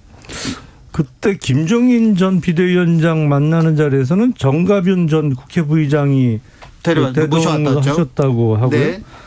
홍석현 회장 만나는 자리는 전 잘 모르겠고 그 얘기는 뭐 제가 잘 못 들었고요. 그 부인 논문은 무슨 역술이나 그게 아니고 다른 주제 아닌가요? 그래도 약간? 그거 약간 비슷한 주제 아닌가요? 온라인 그 역술 관한 역술은 아니었던 것 같은데. 그렇습니까? 네.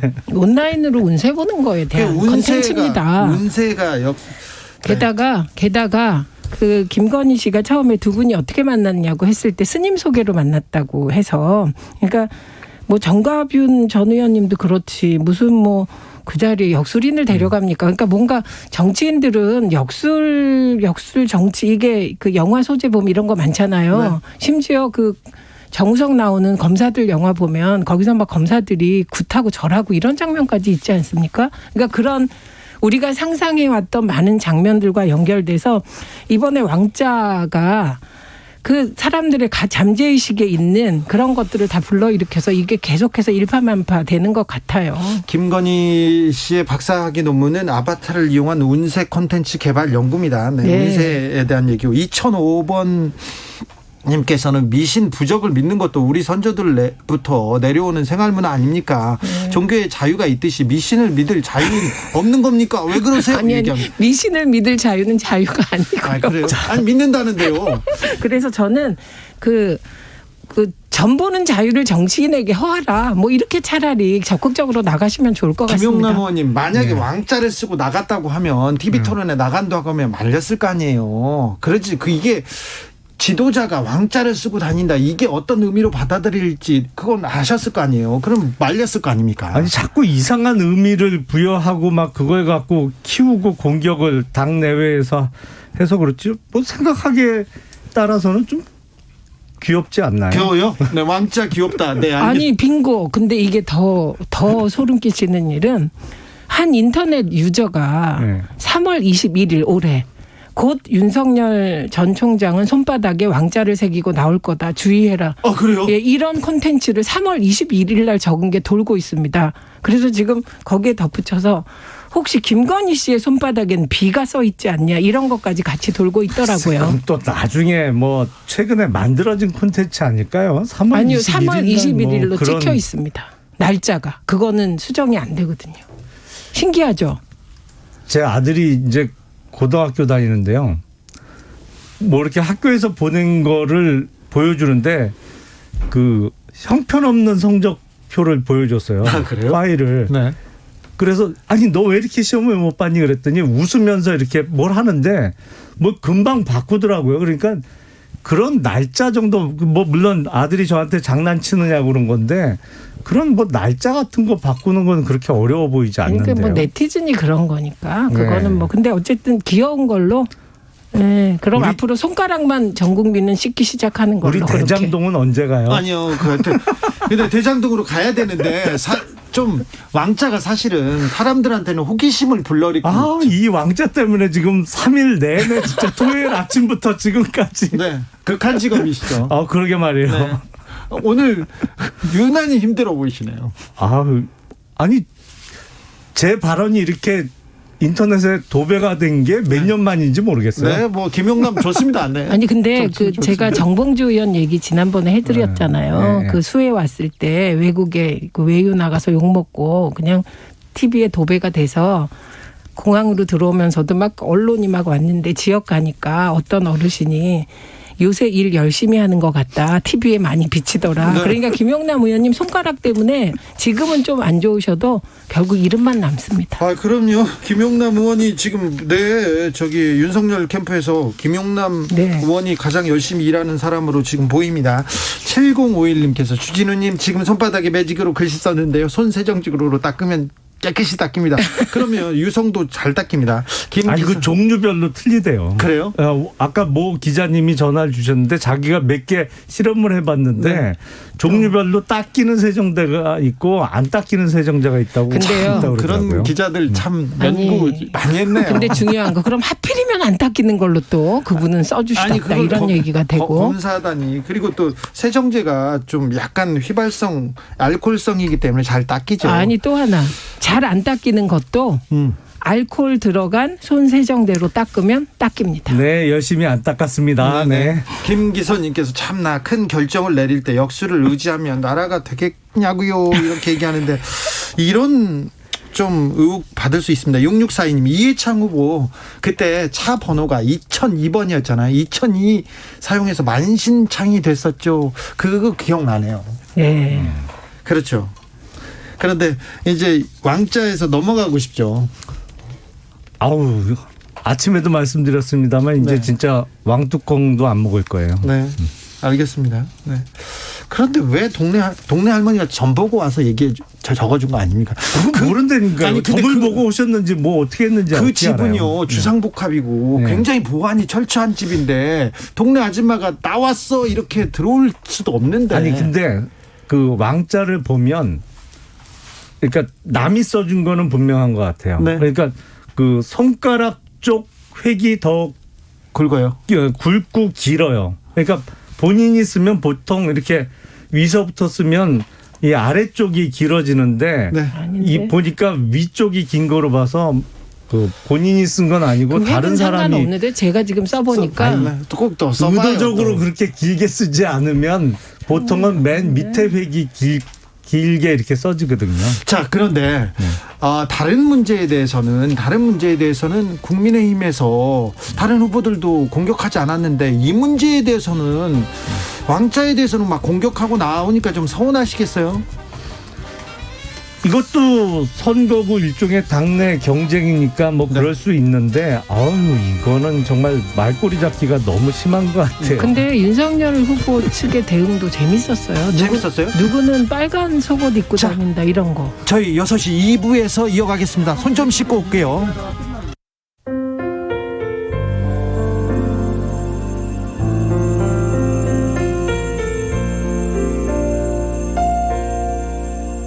KBS 라디오 연중기획 희망충전 대한민국 450번째 이야기.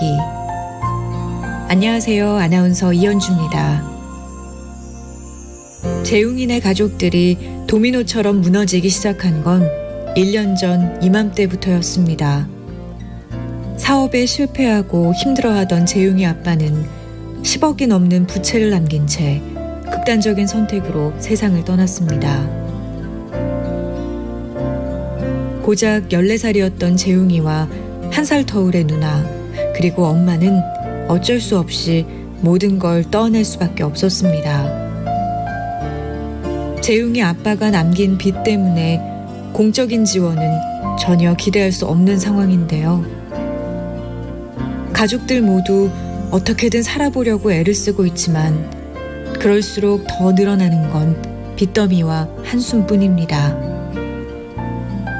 막다른 골목에 몰린 재웅이네 가정이 지금의 위기를 이겨내고 희망을 마주할 수 있도록 여러분이 힘이 돼주세요.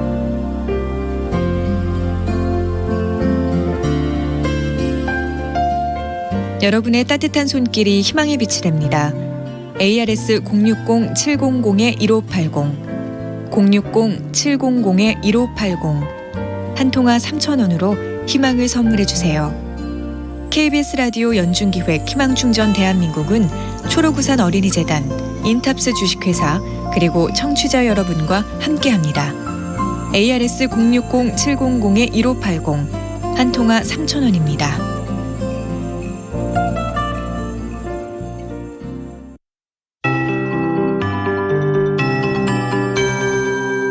KBS 58분 날씨. 오늘 밤부터 내일 낮 사이 경기 북부와 강원 북부를 중심으로 강한 비가 쏟아지겠습니다. 특히 경기 북부에는 오늘 저녁부터 내일 새벽 사이, 영서 중북부 지역은 오늘 밤부터 내일 낮 사이 천둥 번개 동반에 시간당 20에서 40mm 안팎의 매우 강한 비의 형태로 쏟아지겠습니다. 피해 없도록 유의하셔야겠습니다. 내일과 모레 낮까지 이어질 텐데요. 경기 북부와 강원 중북부 지역으로는 30에서 80mm, 많은 곳은 100에서 150mm 안팎까지도 내리겠습니다. 서울 등 그 밖의 중부 지역과 영남 지역으로 5에서 40mm 정도 오겠는데요. 비 피해 없도록 주의하시고 교통안전에도 유의하셔야겠습니다. 그리고 서해안과 강원 영동 지방에 바람이 내일 오전까지 매우 강하겠고 그 밖의 중부지방으로도 바람이 강하게 부는 곳이 많겠습니다. 또 내일 새벽 남부 내륙으로 짙은 안개 끼는 곳이 있겠고 동풍의 영향으로 모레까지 강원 산지에는 짙은 안개가 드리워지는 곳이 있겠습니다. 내일부터 동해상의 물결이 점차 높아지고 동해안의 너울성 파도가 높게 유입된다는 거 참고하시면 좋겠습니다. 내일 아침 기온은 서울 22도 등 15에서 22도의 분포가 되겠고 낮 최고 기온은 서울 25도 등 전국적으로 20도에서 30도의 분포를 예상하고 있습니다. 지금 서울의 기온은 23.7도입니다. KBS 58분 날씨 강혜종입니다.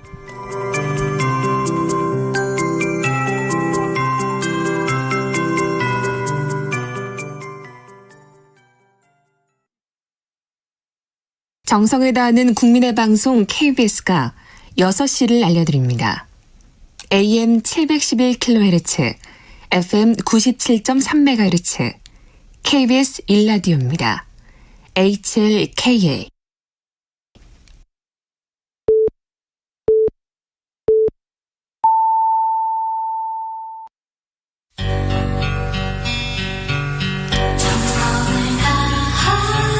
정성을 다하는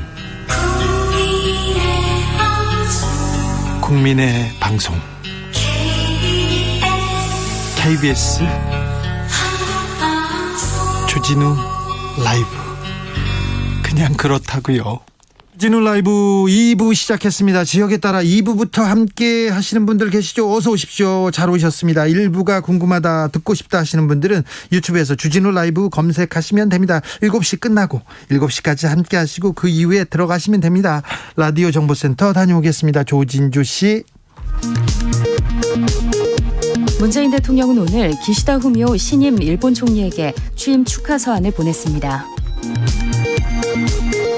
유동규 전 성남도시개발공사 본부장의 구속을 두고 이재명 경기지사는 자신이 추진했던 개발 사업의 핵심 관계자가 범죄 혐의를 받게 된 데 대한 관리 책임은 인정하는 한편 자신은 개발 이익 환수에 노력했을 뿐이라며 비위 연루 의심에 대해 명확히 선을 긋고 야권의 공세에 반격했습니다.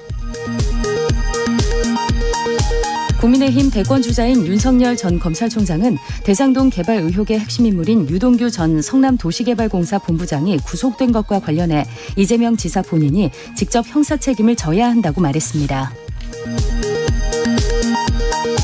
손가락 위주로 손 씻었다는 국민의힘 윤석열 대선 경선 후보의 손바닥 왕자 논란 해명에 대해 열린민주당 최강욱 대표는 손 씻을 땐 손가락 위주로, 발언할 땐 거짓말 위주로라며 비난했습니다. 국민의힘 대권주자 윤석열 전 검찰총장이 대선 후보 경선과 관련해 위장당원이 많이 가입했다는 의혹을 제기하자 당내 경쟁 주자들은 일제히 반발했습니다. 지금까지 라디오 정보센터 뉴스였습니다. 정치적 원의 시점 김용남, 최민희 김용남 두 분 함께하고 계십니다. 4716님께서 10가지 세정제 사와서 쓰고 지우고 했는데요. 다 지워져요. 약사님이 세정제는 유성 매직 다 지우는데 해나는 안 지워진대요. 혹시 해나를 했나요? 안 그랬을 거예요. 뭐 해나까지. 5557님께서 불량 세정제도 없는 사람들은 쓰게 해야 됩니다. 불량 세정제도 없는 사람들은 쓰게 해야 된다고 합니다. 불량 세정제 쓰면 안 되는데. 네. 왕자 얘기는 여기까지 할까요? 그런데 다른 뉴스에서 김용남 의원 얘기가 또 나오네요. 네.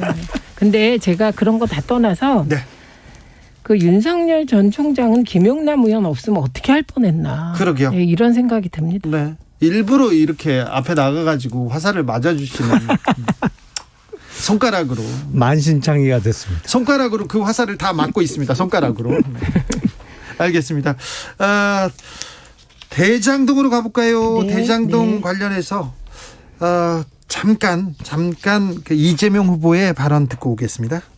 성남시는 단 하나의 개발 사업에서 5,500억 원이라고 하는 엄청난 규모의 개발 이익을 정말로 위험을 감수하면서 저의 정치적 위험이죠. 제가 이럴 줄 알았어요. 이 특수부 수사하고 공격할 줄 알았습니다.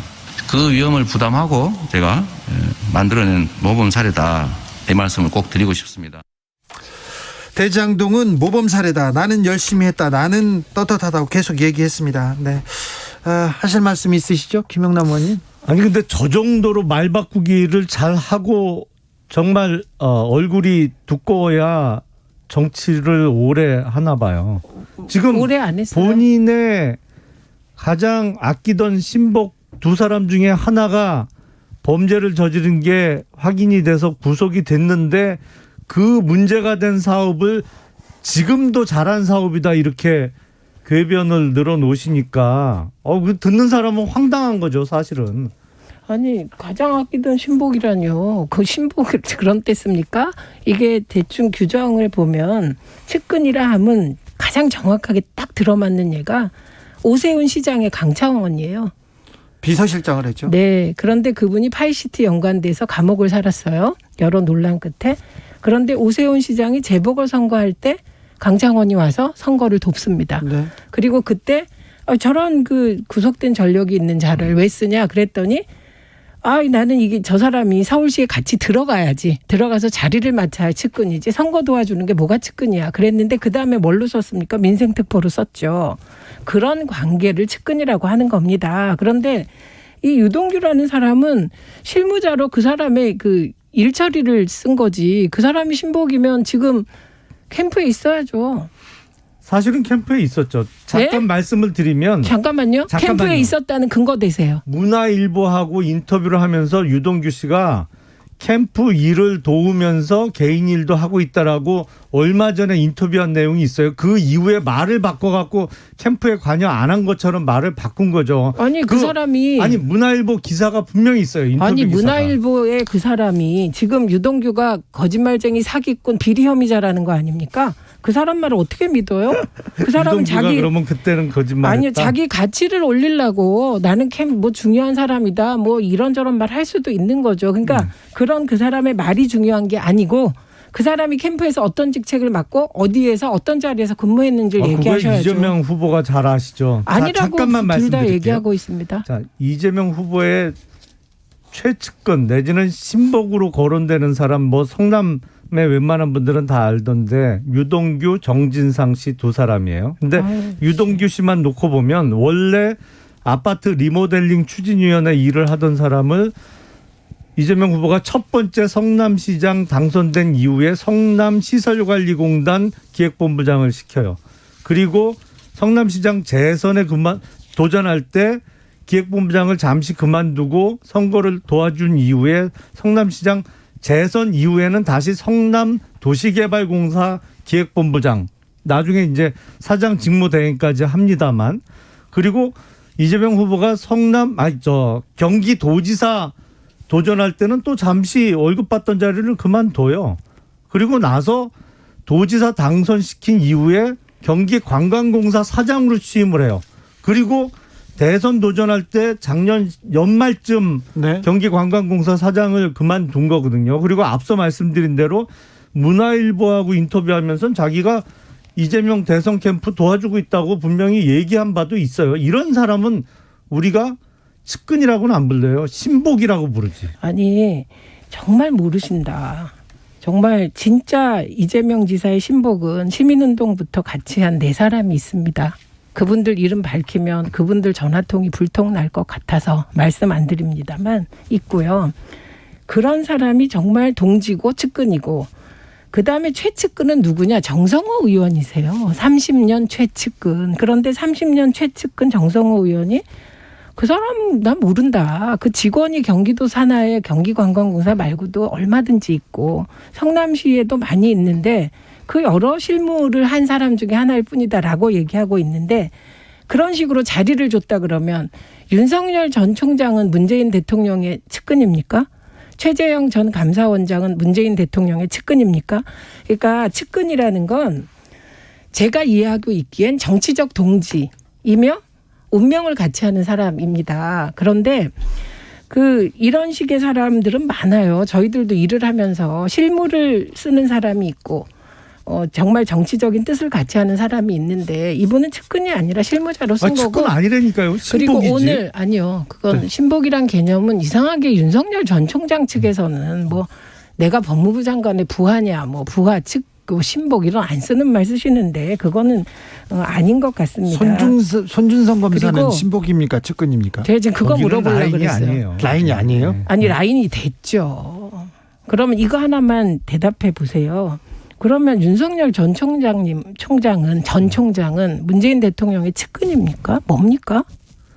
공무원이 임명받는 거하고 네. 이거는 선거를 도와주면서 선거에 당선된 이후에 계속 거듭되게 어울리지 않는 좋은 자리로 영전을 거듭 3번씩 시켜줬는데 여기가 신복이 저기요. 아니면 뭐예요? 저기요. 지금이야 성남시의 시설관리공단에 자리 준 게 그게 지금 주목받지만 그때 성남시 시설관리공단에 누가 들어가는 거 관심 있었어요?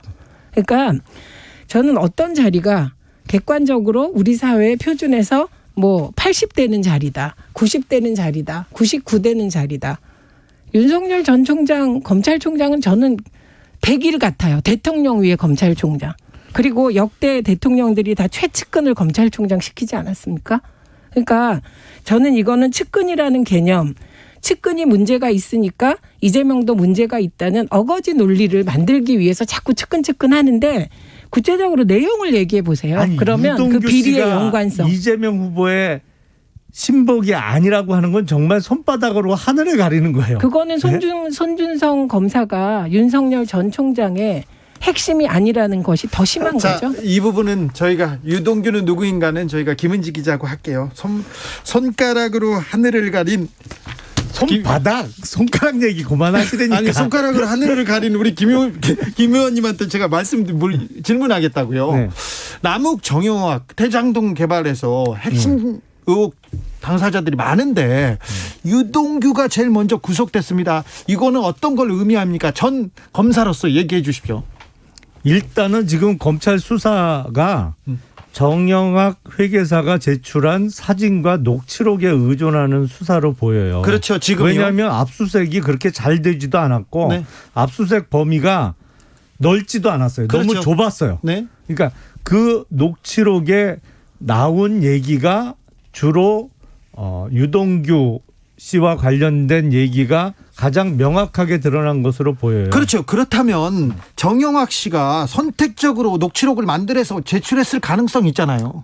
그건 아니죠. 왜냐하면 아니, 사실은 김만배 씨하고 유동규 씨하고 둘이 만난 자리는 정영학 씨가 낄 수가 없었잖아요. 네. 그러니까 녹취할 수 있는 기회가 왔을 때 한 거지. 그리고 그것도 그전부터 한 게 아니고 비교적 최근부터 한 것 같아요. 그러니까 본인이 할 수 있는 기회는 활용을 했겠지만 사실은 정영학 씨가 녹취하지 못한 더 뒷얘기가 훨씬 많겠죠. 그런데 저도 얘기 좀. 네네. 네, 우선 저는 남욱, 정영학 이분들은 김만배 이분들이 사실 몸통이죠. 왜 몸통을 엉뚱한 데서 찾습니까? 몸통은 지금 일부에서는 SK 쪽이라고 얘기하는 분도 누가 있습니다. 봐도 이재명 후보죠. 왜 엉뚱하게. 아니 그렇게 어거지 쓰시다 나중에 큰일 나세요. 그런데 겁나네. 제가 늘 이상한 게 뭐냐면 이게 무슨 그 엄청난 사기 비리 뭐 그 토목 비리 사건이 터졌어요. 그런데 그 당사자가 남욱, 정영학, 김만배, 박용수 특검, 그다음에 김순환 검찰총장 이름이 막 드러나요. 그런데 이 사람들은 다 괜찮고 유동규 씨는 제가 보기에는 이 사람 몸통일 수가 없는 사람이에요. 이 사람은 그 어떤 식으로 보면 푼돈 받아먹은 사람인데 제가 보기에는. 그런데 이 엄청난 비리를 저지르고 폭리를 취한 사람들의 모든 얘기가 사실로 된다는 거죠. 그 녹취록을 이런 과정에서 녹취록은 왜 만듭니까? 나중에 법적인 소송을 대비해서 정영학 회계사가 나를 위하여 만들었겠죠. 그럼 그 녹취록은 일방적인 거잖아요. 근데 어떻게 그걸 100% 사실이라고 확정하십니까? 저는 이 사안에서 제일 제가 주목되는 부분이 있어요. 곽성도 아들 50억, 박영수 특검, 딸 취업, 아들 취업. 그리고 박영수 특검의 친척이 김만배로부터 분양업체 같이 한다면서 100억 줬는데 그 100억 중에 20억은 빌린 거다. 이렇게 나왔어요. 그런데 유동규가 지금 받았다고 추정되는 검찰이 추정하는 돈은 11억이에요. 액수만 봐도 박영수 특검하고 곽상도 아들 쪽하고 그다음에 이 모든 돈을 줬다는 사람이 김만배인데 왜 김만배는 멀쩡합니까? 아니 그거는 이제 사실과 조금 다른 어디가 다른가요? 그러니까 제 말 중에 다른 부분만 얘기해 보세요. 곽상도 아들 50억. 유동규가 김만배 씨와 얘기하면서 일단 김만배 씨가 내가 번 돈에 사실은 김만배 씨 명의로 돼 있는 돈이 한 5천억쯤 되는 것 같아요. 배당금하고 5천억이요? 화천대유의 그 그 분양 수익까지 합치면 왜냐면 화천대유 1호가 100% 김만배 씨 소유로는 돼 있잖아요. 형식적으로. 네. 그리고 천화동인 네, 네. 1호가 지금 1208억이 배당됐죠.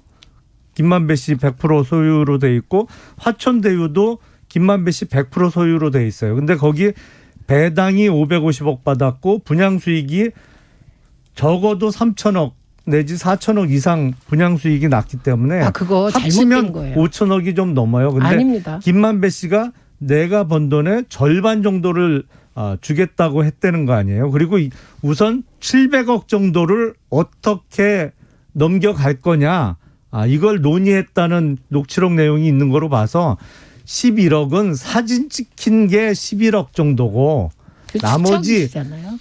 700억 1차 그리고 나머지 수익 배분 이거는 추후에 논의가 계속 앞으로 될 문제죠. 자, 이 복잡한 게 왜 복잡하냐면요. 그 토지 기반공사해서 토지를 분양한 대금에서 1차 이익이 발생하고요. 네. 2차 이익은 아파트 분양에서 발생해요. 지금 말씀하시는 화천대유가 전체적으로 벌어들었다는 돈 있잖아요. SK 다 포함해서 그거를 국민의힘 쪽이 7천억 뭐 이렇게 얘기하잖아요. 근데 그 안에는 아파트 분양 대금이 포함되어 있는 거예요. 근데 여기에서 확실한 하나 제가 말씀드릴게요. 화천대유가 5개 사업지를 그중에 미리 그 수의 계약했다고 난리 났잖아요. 이건 뭐 별 문제도 없는 건데 그중에 2개를 SK 쪽에 따로 떼어줬다는 거 아니에요? 그럼 SK 쪽이 그 2개를 분양해서 얻은 이익은 SK가 가져간 거예요 이미. 그러니까 저는 지금 가장 큰 트릭은 화천대유가 5천억 벌었다 7천억 벌었다 이게 트릭이라고 생각합니다. 왜냐하면 당장에 SK의 최기원 씨가 나타나서 내가 400억 그 키넨 파트너스를 통해서 투자했고 나는 초기에는 950억 벌었다는 거 아닙니까? 그러면 지금 얘기하는 그 액수에서 950억은 딴 데로 나간 거예요. 그러니까 저는 이걸 이렇게 저렇게 다 계산하고 나서 해야 될 얘기를 온갖 추측으로 지금 하고 있는 이게 가장 문제라고 보고요. 그다음에 그 유동규가 우리 700억 줄까 어쩔까 이런 얘기 했다는 거. 근데 이번에 구속영장 청구할 때 그거 들어갔어요. 안 들어갔잖아요. 구속영장 청구할 때 들어간 내용은 모든 언론을 종합해 보면 11억에 대한 거 그리고 배임입니다. 그러면 제가 아까 말한 곽상도 아들 50억 이건 사실 박영수 특검 관련하여 박영수 특검 친척에게 분양업체 쪽 사람 100억 준 거 그리고 딸 취업 아들 취업 딸은 심지어 아파트 분양까지 받았으니까 박영수 특검 쪽에 최소한 115억 제가 보기에 이게 구찌가 제일 크잖아요. 그런데 왜 여기부터 수사 안 합니까? 비방송 용어를 방금 사용하셨네요. 죄송합니다. 목이요. 자, 수정합니다. 몫으로 수정합니다. 설명을 드릴게요. 유동규 씨가 검찰의 소환 요구에 불응했어요. 네. 그리고 거듭 나오라고 했는데 응급실로 가버렸잖아요. 네. 그러니까 가서 할 수 없이 체포를 했어요. 체포를 하면 48시간 그러니까 이틀 안에 구속영장을 청구를 해야 돼요. 네. 그러니까 사실은 이 사건의 전말을 다 밝힐 만한 시간적 여유도 없고 이제 수사 시작이에요.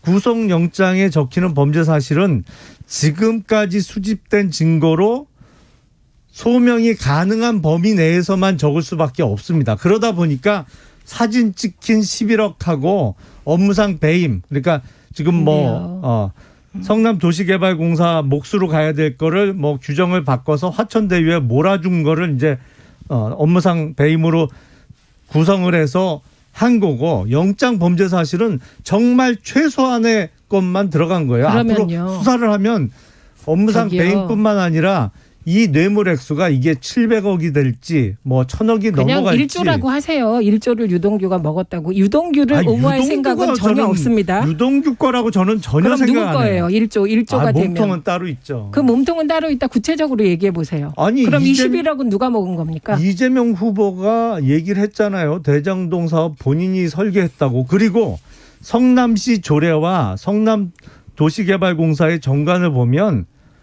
사업의 주요 내용은 다 성남시장에게 사전 보고하고 결재받도록 돼 있어요. 그리고 잠깐만요. 당시 이재명 성남시장이 이 사업과 관련해서 결재한 서류들도 많고요. 당연하죠. 근데 어떤 서류도 똑같이 있냐면 이재명 지사가 2010년에 시장으로 당선되어서 공영개발로 돌리려고 할 때 성남시의회 새누리당 시의원들이 반대한 기록도 다 나와 있습니다. 알겠습니다. 예, 네.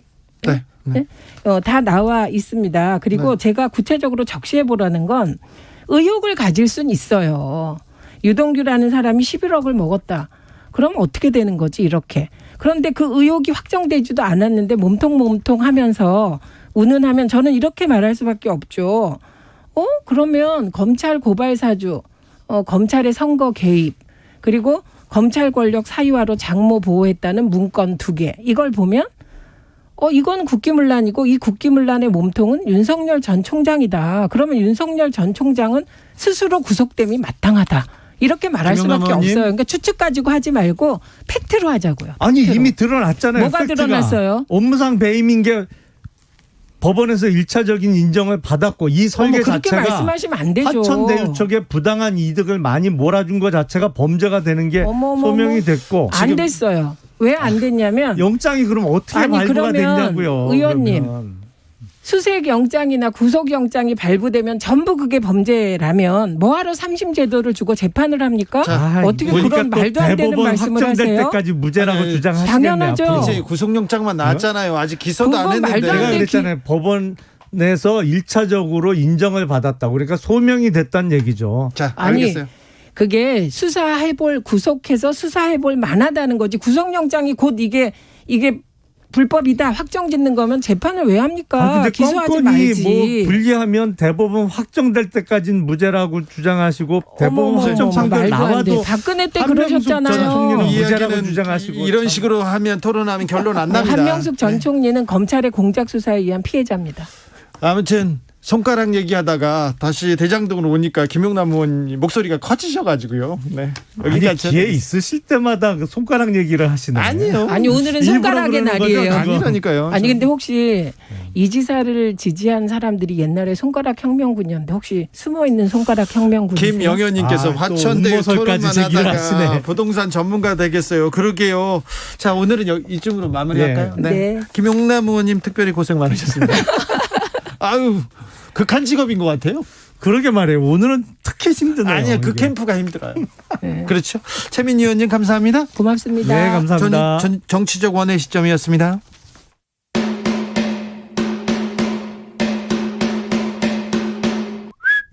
주진우 라이브 텔레파시 게임 주심전심. 주진우 라이브 청취자 선생님들, 저랑 게임 하나 하시겠습니까? 방법은 간단합니다. 제가 드리는 보기 중 하나를 골라주세요.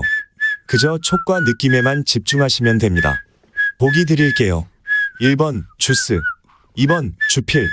다시 한번 들려드릴게요. 1번 주스, 2번 주필. 정답은 오늘 방송이 끝날 때 주진우 기자가 발표합니다. 샵 9730, 짧은 문자 50원, 긴 문자는 100원입니다. 주진우 기자의 마음을 읽은 분들께는 추첨을 통해 주진우 라이브 에코백을 선물로 드립니다. 게임에 참여하실 거죠? 우린 깐부잖아요. 주진우 라이브 텔레파시 게임. 주심전심, 내일 또 만나요. 안 할래.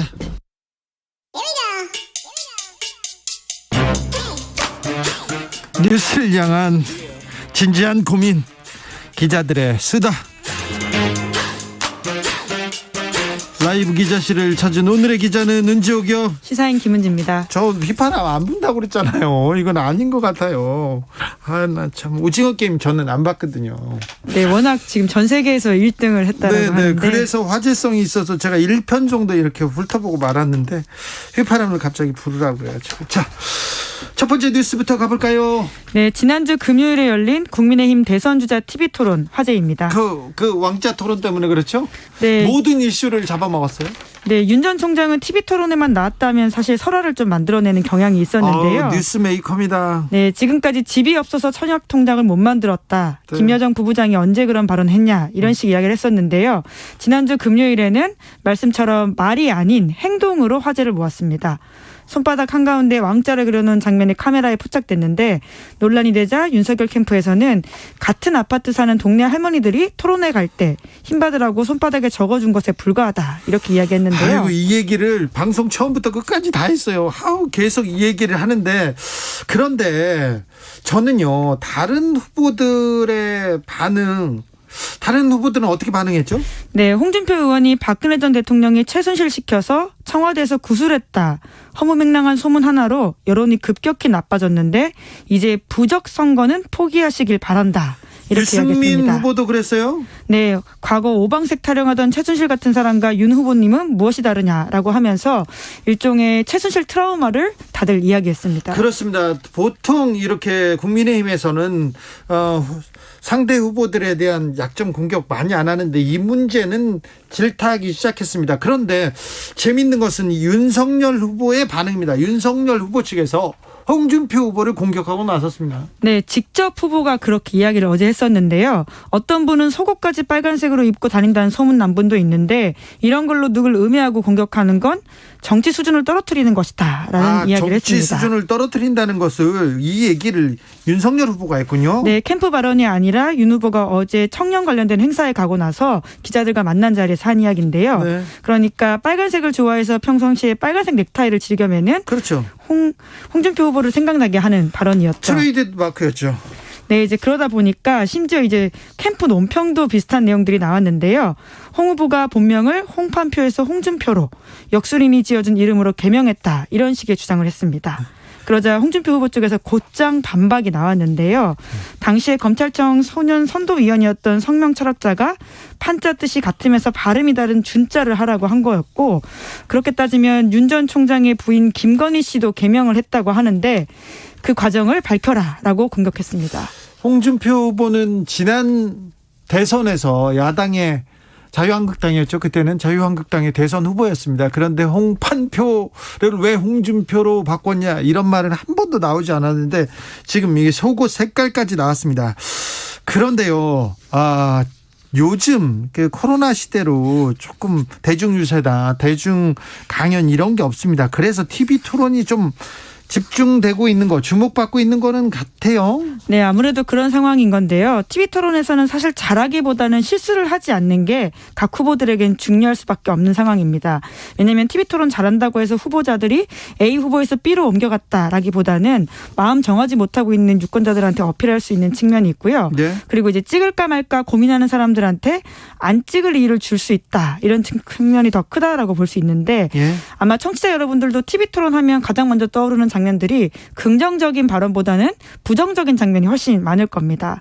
당장 윤석열 후보의 실언이 유명하고요. 이재명 지사가 바지 한 번 더 내릴까요? 라고 말한 장면도 이번 TV 토론 장면에서 주요 장면으로 꼽히는 장면 중 하나입니다. 네. 게다가 2017년에 안철수 후보의 발언은 지금까지 화제가 되고 있는데요. 네. 제가 갑철수입니까? 안철수입니까? MB 아바타입니까?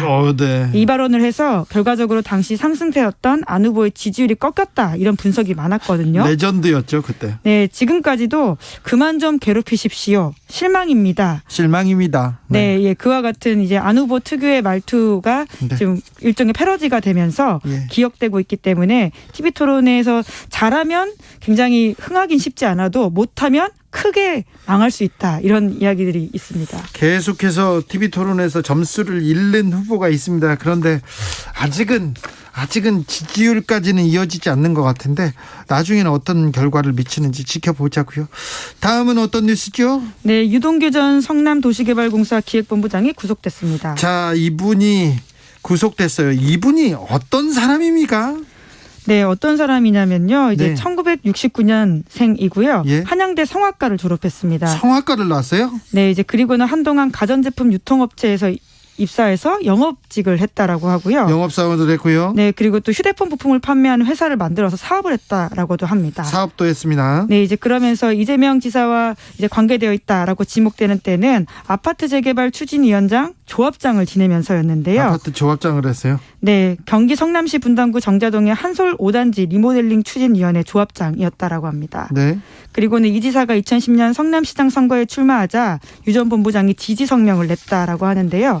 당선 이후에는 시장 인수위 도시건설 분과 간사를 했고 그리고는 공무원으로서 일을 시작했습니다. 공무원이 됐어요. 네, 성남도시개발공사 기획본부장 하다가 대장동 개발 사업 전반을 설계했다 이렇게 알려져 있는데 네. 이 지사가 경기도지사에 당선되자 경기관광공사 사장으로 중용되기도 했습니다. 아무튼 이재명 후보 측에서는 유동규 씨, 측근은 아니다 얘기하고 있습니다.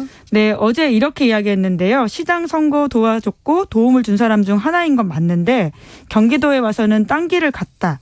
380억 원 영화 투자 예산 안 줬다고 경기관광공사 사장 때려치웠다. 이렇게 이재명 지사가 직접 말을 했고요. 뭐 길을 지금 갈라섰다 이렇게 얘기하는 건가요? 네, 그러니까 이제 더 이상 측근이 아니다 이런 식의 이야기를 하고 있는 거고요. 네. 그리고 오늘은 직접 사과를 하기도 했습니다. 네. 자신이 소관하는 사무에 대해서 이런 불미스러운 일이 연루된 점에 대해서 안타깝게 생각한다라고 이야기를 한 건데요. 네. 그러면서 신속한 진실규명을 기대한다라고도 밝혔습니다. 네. 하지만 국민의힘에서는 계속해서 유 전 본부장이 이 지사의 신복이다 이렇게 이야기를 하면서 특검을 내야 한다라고 강조하고 있습니다. 아까도 국민의힘 윤석열 캠프였죠. 윤석열 캠프 분이 계속 이렇게 얘기했습니다. 측근이 아니라 신복이다. 측근이 아니라 신복이다. 계속해서 김용남 의원도 얘기하고 있는데 국민의힘에서는 이 신복이란 단어를 계속 강조하고 있습니다. 마지막으로 만나볼 뉴스는요. 네, 중국이 전력난에 시달리고 있다라고 합니다. 지금 뭐 공장이 지금 돌아가다가 중단됐다 뭐 그런 뉴스 나오고 있어요? 네, 생산이 멈췄다라고 하고요. 중국 선양의 한 식당에서는 정전으로 휴대전화 불빛에 의지해서 밥 먹는 사람들의 사진이 보도될 정도입니다. 네. 다양한 이유가 꼽히는데요. 수출 호황에 따른 전력 수요가 올라갔고 발전용 석탄이 부족하다라는 지점도 있고요. 또 국제적인 석탄 가격이 올라갔다 이런 여러 가지 이유가 꼽히는데 지금 호주와 관계에서 이 석탄이 문제다 이런 얘기 계속 나옵니다. 네, 이제 특히 중국이 지금 호주와의 관계가 굉장히 좋지 않습니다. 네. 원자재별로 특정 국가 수입 의존도가 굉장히 높아서 그 부분이 취약한 게 드러난 게 아니냐. 그것도 하나의 원인이다. 이렇게 지적을 하고 있는데요. 네. 철광석은 지난해 기준 호주가 절반 이상을 차지하거든요. 네. 그 정도로 아주 깊이 의존하고 있는 상황인데 호주의 코로나19 발원지 조사 요청에 중국이 호주산 제품 수입 중단을 맞서면서 이러한 석탄과 철광석 공급 차질이 빚어졌다라는 이야기가 나오고 있습니다. 사이가 급격하게 틀어졌어요. 네, 원래는 좋았거든요. 네. 호주와 중국이 1972년 수교를 했는데 미중 수교보다 빠른 7년이나 빠른 시기입니다. 그리고 서로 이렇게 수출 수입 많이 했습니다. 네, 그렇죠. 호주는 세계 최대 수출 시장을 얻었고 중국은 영연방 일원인 호주와의 협력을 강화할 기회를 확보했다. 이렇게 하면서 7년 전만 해도 굉장히 사이가 좋았습니다. 그래서 고프 히트럼 전 호주 총리가 2014년 별세한 바가 있는데 그때 시진핑 국가주석이 중국인은 좋은 친구를 잃었다. 이렇게까지 애도할 정도였는데 그런데 왜 갑자기 사이가 틀어진 거죠? 네, 트럼프 행정부가 들어서면서 호주가 친미 행보를 하기 시작했습니다. 네. 또 이제 현재 스콧 모리슨 호주 총리가 더욱더 그런 행보를 강화하고 있는 건데요. 하웨이로 대변되는 미중 갈등에 있어서도 호주가 미국 편을 들기 시작했거든요. 네. 그래서 심지어 중국에서는 이런 표현까지 나왔는데요.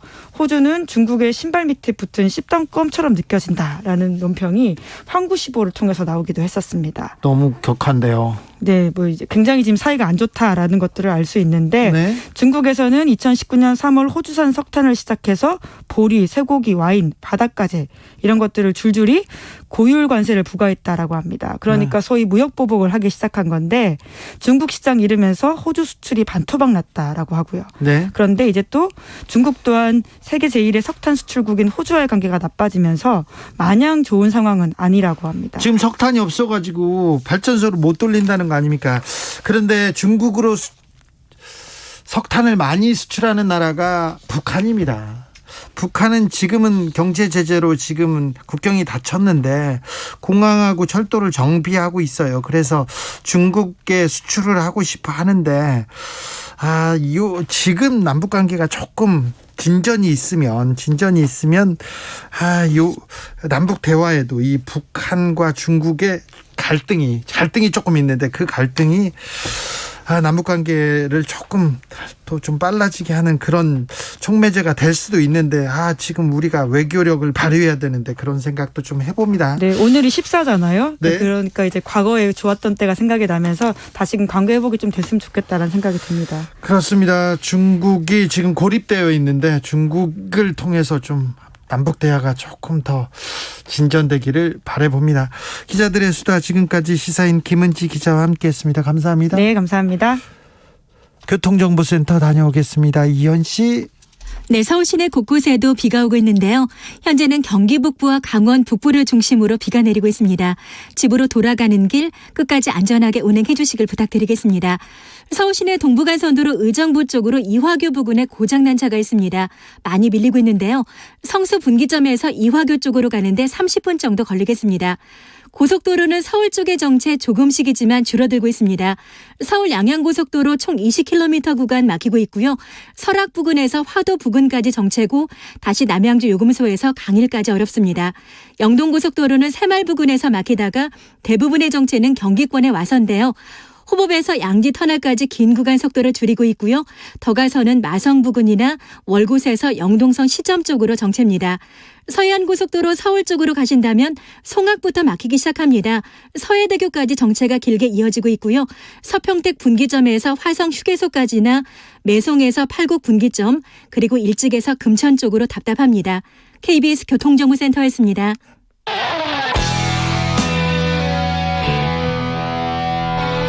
스치기만 해도 똑똑해진다. 드라이브 스루 시사 주진우 라이브.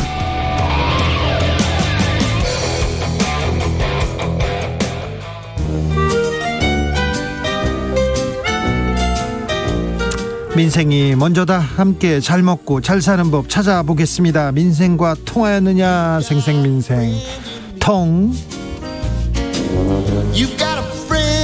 안진아 소나 민생생각 안진걸 민생경제연구소장 어서 오세요. 네, 안녕하십니까. 소장님 오늘은 어디서 바삐 오십니까? 예, 지금도 뭐 일을 하다 왔는데요. 네. 지난주에 우리 조선일보에서 택배 노조를 너무 음해했다. 예? 가짜 뉴스로. 네. 아니나 다를까 언론중재위원회에서요. 네. 택배 노조가 대리점주들에게 상납을 받았다거나 네. 노조원 가입을 강권했다가는 네. 사실이 아니다. 조종이 있어서 반론이 실렸습니다. 아, 실렸어요? 예, 요거 팩트로 네. 항상 우리 공영방송인 KBS에서라도 네. 사회계 약자들이 가짜뉴스 시달리는 거 막아야 되는 제가 팩트로 준비를 했고요. 네. 그다음에 좀 이따도 준비하겠지만 HCN 네. 유명한 케이블 방송인데 그분들이 이제 KT 스카이라이프로 인수가 됩니다. 네. 근데 이렇게 대기업으로 인수가 되면 처우 개선이 있어야 되고 고용이 안정이 돼야 되는데 전혀 그런 약속이 없어가지고 네. 인수로 확정이 됐거든요.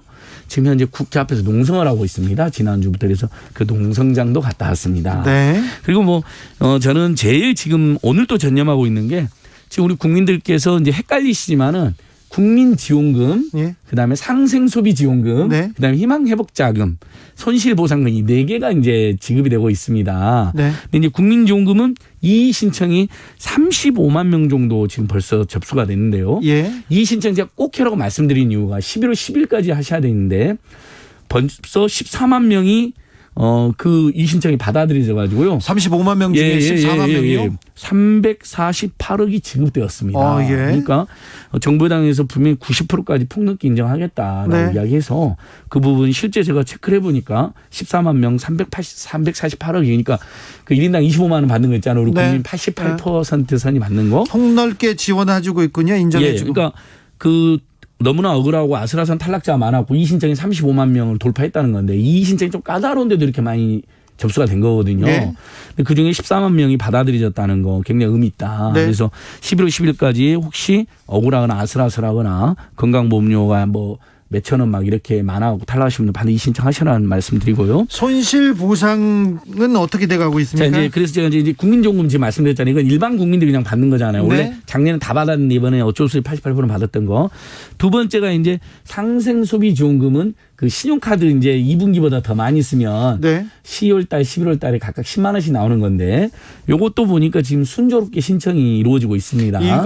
이 부분은 신청한 사람만 받을 수 있습니다. 예, 이것도 역시 신청을 해서 4, 5, 6 이 4분의 2분기잖아요. 그때보다 더 많이 사용해야 돼요. 10월이나 11월. 그래서 그때 4분기, 2분기 때 신용카드를 너무 많이 쓴 사람들이 불리합니다. 네. 그때 많이 안 쓴 사람이 유리하겠죠. 이건 네, 또 이건 제가 들어가서 보니까요. 무슨 기준인지 모르겠어요. 그러니까 아무튼 이것까지 다 해서 국민정보를 줬으면 좋았을 텐데 제가 들어서 보니까 이제 카드사에서 안내를 엄청 합니다. 자기 카드사를 이용해라고 네. 하면 재밌는 게요.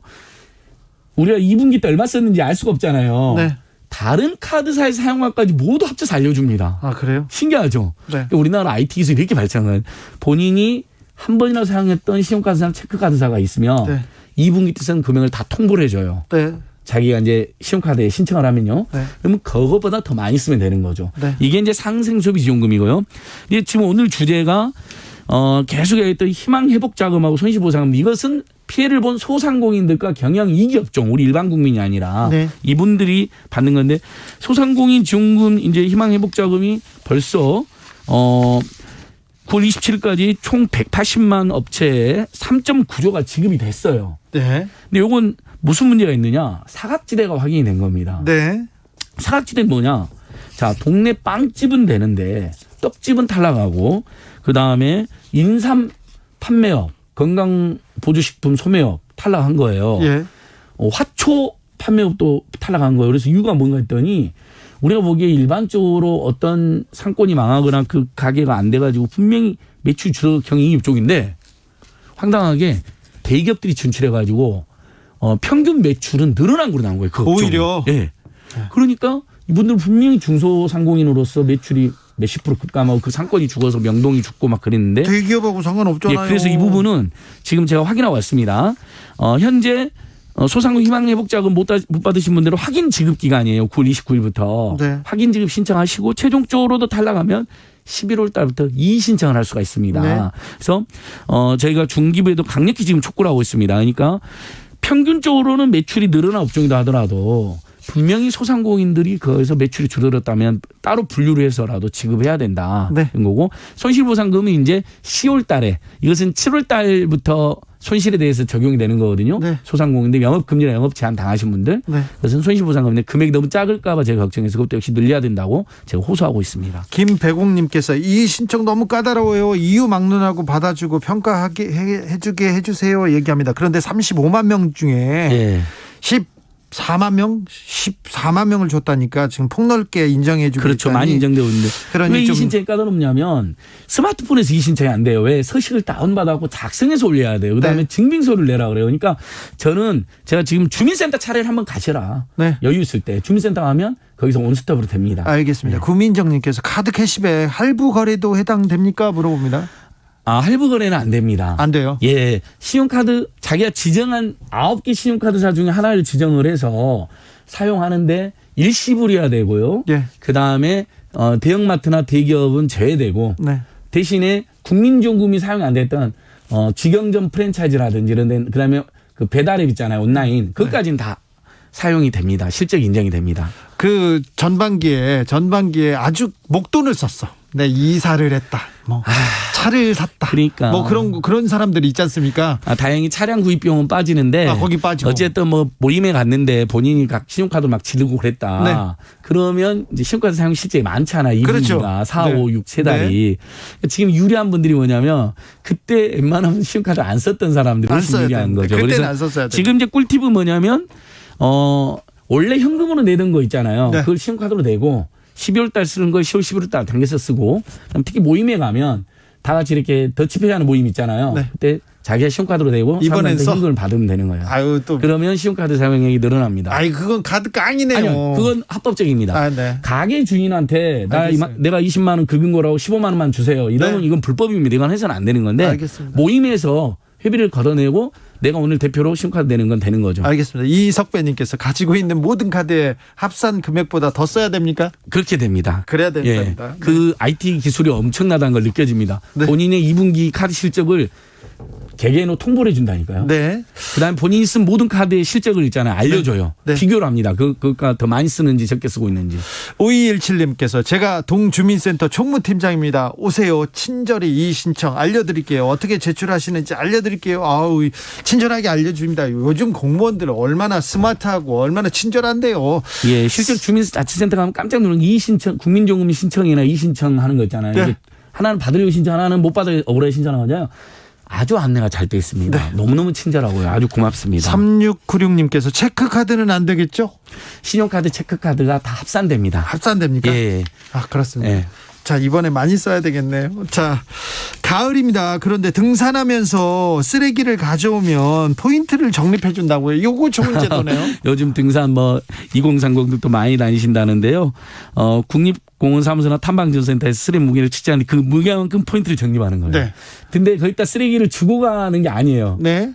갖고 가야 돼요. 네. 그러니까 이제 빈손으로 갔다가 우리가 네. 비닐에 쓰레기 담잖아요. 네. 그 무게만큼을 체크해서 포인트를 받는 건데. 이거 좋네요. 실제 그걸 현금처럼 네. 편의점 쿠폰으로 바로 줘요? 전환할 수가 있어요. 어이구 좋네요. 그러니까 이건 완전히 선행도 좋은 일도 하고, 하고 네. 환경도 환경도 살리고 이렇게 눈에 정말 그 등산을 갔는데 막 그 청정 구역에 막 쓰레기 있으면 정말 불쾌하기도 하잖아요. 네. 그러니까 환경도 생기고 그다음에 일부 현금화도 되고 예. 대신에 본인이 무게를 단 다음에 이제 자기가 집으로 갖고 와서 네. 거기서 이제 재활용품 쓰레기 분리수거하거나 일부는 종량제 버려야 됩니다. 네. 그래서 이 부분은 국립공원 산행정보 애플리케이션에도 다 올라져 있는데 네. 제가 더 오히려 주목하는 건 우리 뭐 싸가가지 뭐 도시락 같은 거 싸가서 네. 자꾸 뭐가 남잖아요. 네. 쓰레기가. 네. 요즘엔 미리 가가지고 도시락을 7,000원에서 10,000원짜리를 시킬 수가 있어요. 그 산에서요. 네. 네. 그러면 그 쓰레기까지 다 버릴 수가 있게 되는 겁니다. 네. 그러니까 아예 밖에서 집에서 그냥 일회용품이라든지 여러 가지 갖고 와서 쓰레기를 남기고 버리고 싶은 욕망이 자꾸 생기잖아요. 욕구가. 그러지 네. 않게 아예 거기서 미리 시켜서 도시락을 먹어라. 네. 요 시스템까지 갖춰줬다는 겁니다. 알겠습니다.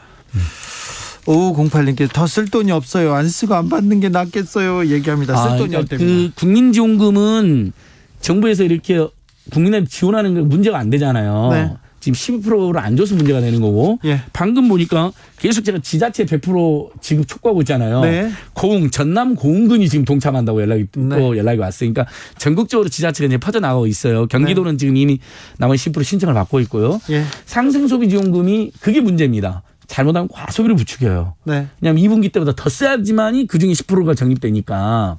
그래서 상생소비지원금은 지혜롭게 써야 된다. 예. 과소비하시면 안 되고 본인이 원래 현금으로 내던 걸 신용카드로 내고 아까 말한 것처럼 모임 때 다 같이 잼물내놓 내는 걸 현금으로 갖고 자기가 그냥 신용카드로 낸다든지 여러 가지 그러니까 법이 정해준 내에서의 꿀팁을 이용하셔라. 네. 예, 이렇게. 5729님께서 세금, 지방세 결제한 것도 합산에 포함됩니까? 그런 건 다 안 됩니다. 근데 세금은 안 됩니까? 자, 2분기 때 합산이 2분기 때 실적에 빠지는 건 네. 이번에 실적에도 빠지는 거예요. 그러니까 불리해지는 건 없어요. 네, 네. 2분기 실적에서 어차피 뭐 자동차를 샀다거나 대기업 쓴 거 있잖아요. 다 네. 빠져서 실적 통보가 와요.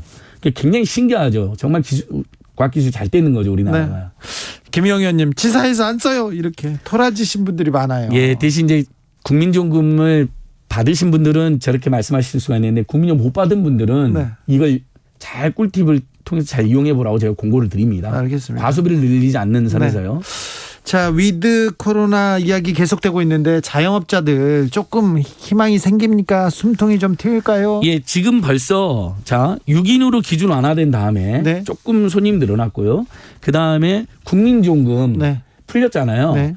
완연히 활기가 느껴지고요. 거기에 이제 상생소비지원금이 일정하게 이제 덧붙여지는 겁니다. 네. 거기에 이제 그것만으로도 너무 힘들었던 분들은 손실보상금이 이제 10월달, 11월달에 추가로 지원이 되는 거거든요. 네. 7월달부터 4단계 때부터 이 손실보상금이 지급되는 거예요. 네. 희망회복장과 별도로 주목해서 그래서 확실히 조금 나아지고 있다는 게 대체적인 평가인데 네. 다만 손실보상 금액이 예산이 1조가 책정되어 있어서 네. 그 중소상공인 손실을 보상하는데 너무 작다. 다른 네. 나라들은 뭐 예를 들면 아예 80% 90% 정도를 지원해줘 갖고 평소에 네. 영업이익에 버티게 해주는데 우리 너무 작다 이런 지금 받고 있습니다. 예. 그러나 그동안보다 훨씬 나아지고 있다라고 평가를 하고 있고요. 더 과감한 지원해줘야 된다는 게 지금 민생시민단체들의 호소입니다. 5508님 앞으로 국민지원금은 전 국민 대상으로 해야 합니다. 잘 살지도 않는데 못 받아서 화가 나요. 이런 분들이 많습니다. 예, 억울한 탈락자 매우 많습니다. 그러니까 이 신청이 35명이 넘었는데 실제 서류가 복잡하고 그 스마트폰은 안 되니까 포기하신 분들까지 하면 이 신청이 지금 계속 늘어날 겁니다. 11월 10일까지니까 꼭 하셔야 되고. 당신의 옳다님 다 줬으면 안진걸 소장 이렇게 바쁘지 않잖아 얘기합니다. 그러게요. 네, 맞습니다. 좀 다행히 아쉬운 측면이 전국의 있어요. 지자체에서 네. 100% 지급이 확대되어 나가고 있으니까 우리 애청자들께서 우리 지자체에 왜 안 주냐라고 이렇게 정책 제안하는 것도 굉장히 중요한 힘이 될 것 같습니다. 생생민생통 안진걸 소장과 함께했습니다. 감사합니다. 고맙습니다. 오늘도 수고하고 지친 자들이여 여기로 오라. 이곳은 주기자의 시사 맛집 주토피아 주진우 라이브. I messed up tonight. I lost 느낌 가는 대로 그냥 고른 뉴스 여의도 주필. 죄송한데 택배 지붕 위에 뒀어요. 배달기사에게 생긴 일. SBS 기사인데요. 이게 무슨 일이냐면은 캘리포니아 샌디에고에서 있었습니다. 택배기사가 집주인한테 이렇게 얘기합니다. 맥페리씨인데요. 맥페리씨한테 이렇게 문자를 보냅니다. 좀 제가 실수로 택배를 지붕 위에 던졌습니다. 사다리가 있습니까? 이렇게 물어봤는데 이게 무슨 소린가 했는데 택배를 배달하려고 택배기사가 집 앞에 갔는데 갑자기 날벌레가 날아든 거예요. 그래서 깜짝 놀라서 팔을 휘둘렀는데 택배 중 하나가 손을 빠져나가고 그게 하나가 지붕 위로 갔다는 거예요. 그래서 참 이런 문자를 보낸 겁니다. 벌레를 쫓다가 팔을 휘두르다가 택배가 지붕 위로 올라가. 야, 우연도 이런 우연이 참 이럴 수도 있구나 이렇게 생각합니다. 그런데 이럴 수도 있는데 뭐 지인이 아버지 집을 샀을 확률도 우연히 있을 수도 있잖아요. 네. 그리고 손바닥에 왕자를 누군가가 지나가다 막 써줄 수 있는 그런 확률도 있지 않습니까? 우연입니다. 아무튼 안타까웠지만 이 영상을 보고 택배기사 영상을 보고 하루 종일 재밌었다고 이렇게 올렸는데 너무 깜짝 놀란 표정이었습니다.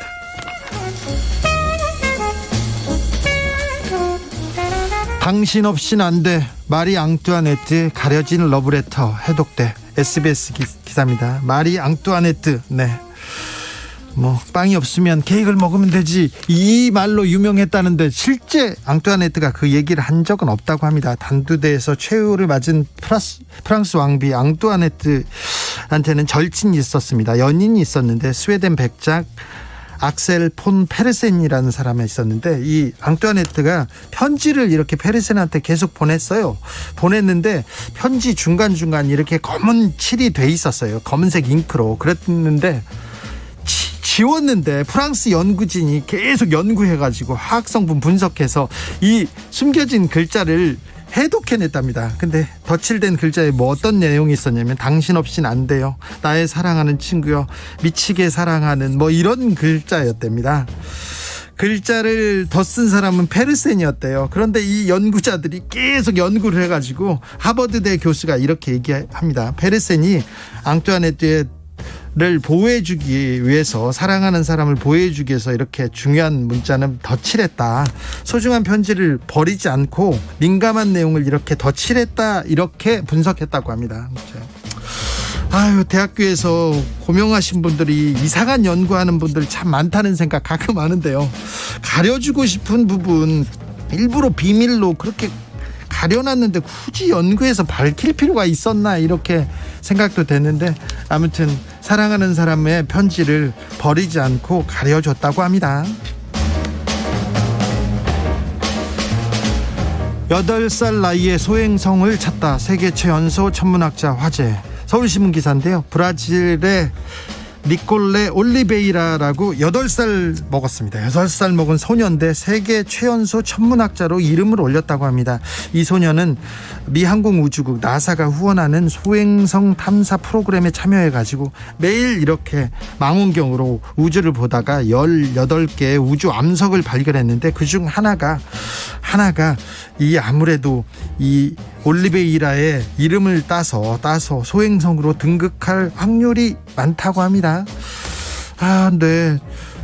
이런 어린 천문학자가 꿈을 꾸다가 자기 이름을 딴 소행성을 찾는다니 얼마나 이렇게 기특합니까? 그런데 기사를 썼는데 올리베이라는 어렸을 때부터 우주에 관심이 많아서 걸음마를 배울 무렵부터 별을 잡기 위해서 자꾸 하늘로 팔을 뻗었다고 이렇게 합니다. 이건 좀 너무한 것 같아요. 과학자분도 그렇고 기자님도 그래도 오버가 심한 것 같아요. 아니 걸음마 때 하늘을 향해서 팔을 벌리지 그러면 땅을 향해서 이런 사람이 어디 있어요. 아무리 좀 특별하다고 해도 이건 좀 너무 아닌가 이렇게 생각합니다. 그래서 웃겨서 제가 들고 왔습니다. 전기뱀장어의 별똥별 들으면서 마무리하겠습니다. 8살짜리 천문학자 더 큰 꿈을 꾸기를 제가 기원해 보겠습니다. 오늘 처음 선보인 텔레파시 게임, 저의 선택은 주스인가요? 주필인가요? 맞춰보셨어요? 선택하세요. 여러분의 선택에 맡기겠습니다. 주필로 하겠습니다. 주필로. 네. 선물 드릴게요. 저희 에코백 한정판입니다. 네. 없는 거예요. 드릴 테니까 많이 받아가십시오. 네. 비 온다고 합니다. 퇴근길 조심하시고요. 저는 내일 오후 5시 5분에 돌아옵니다. 지금까지 주진우였습니다.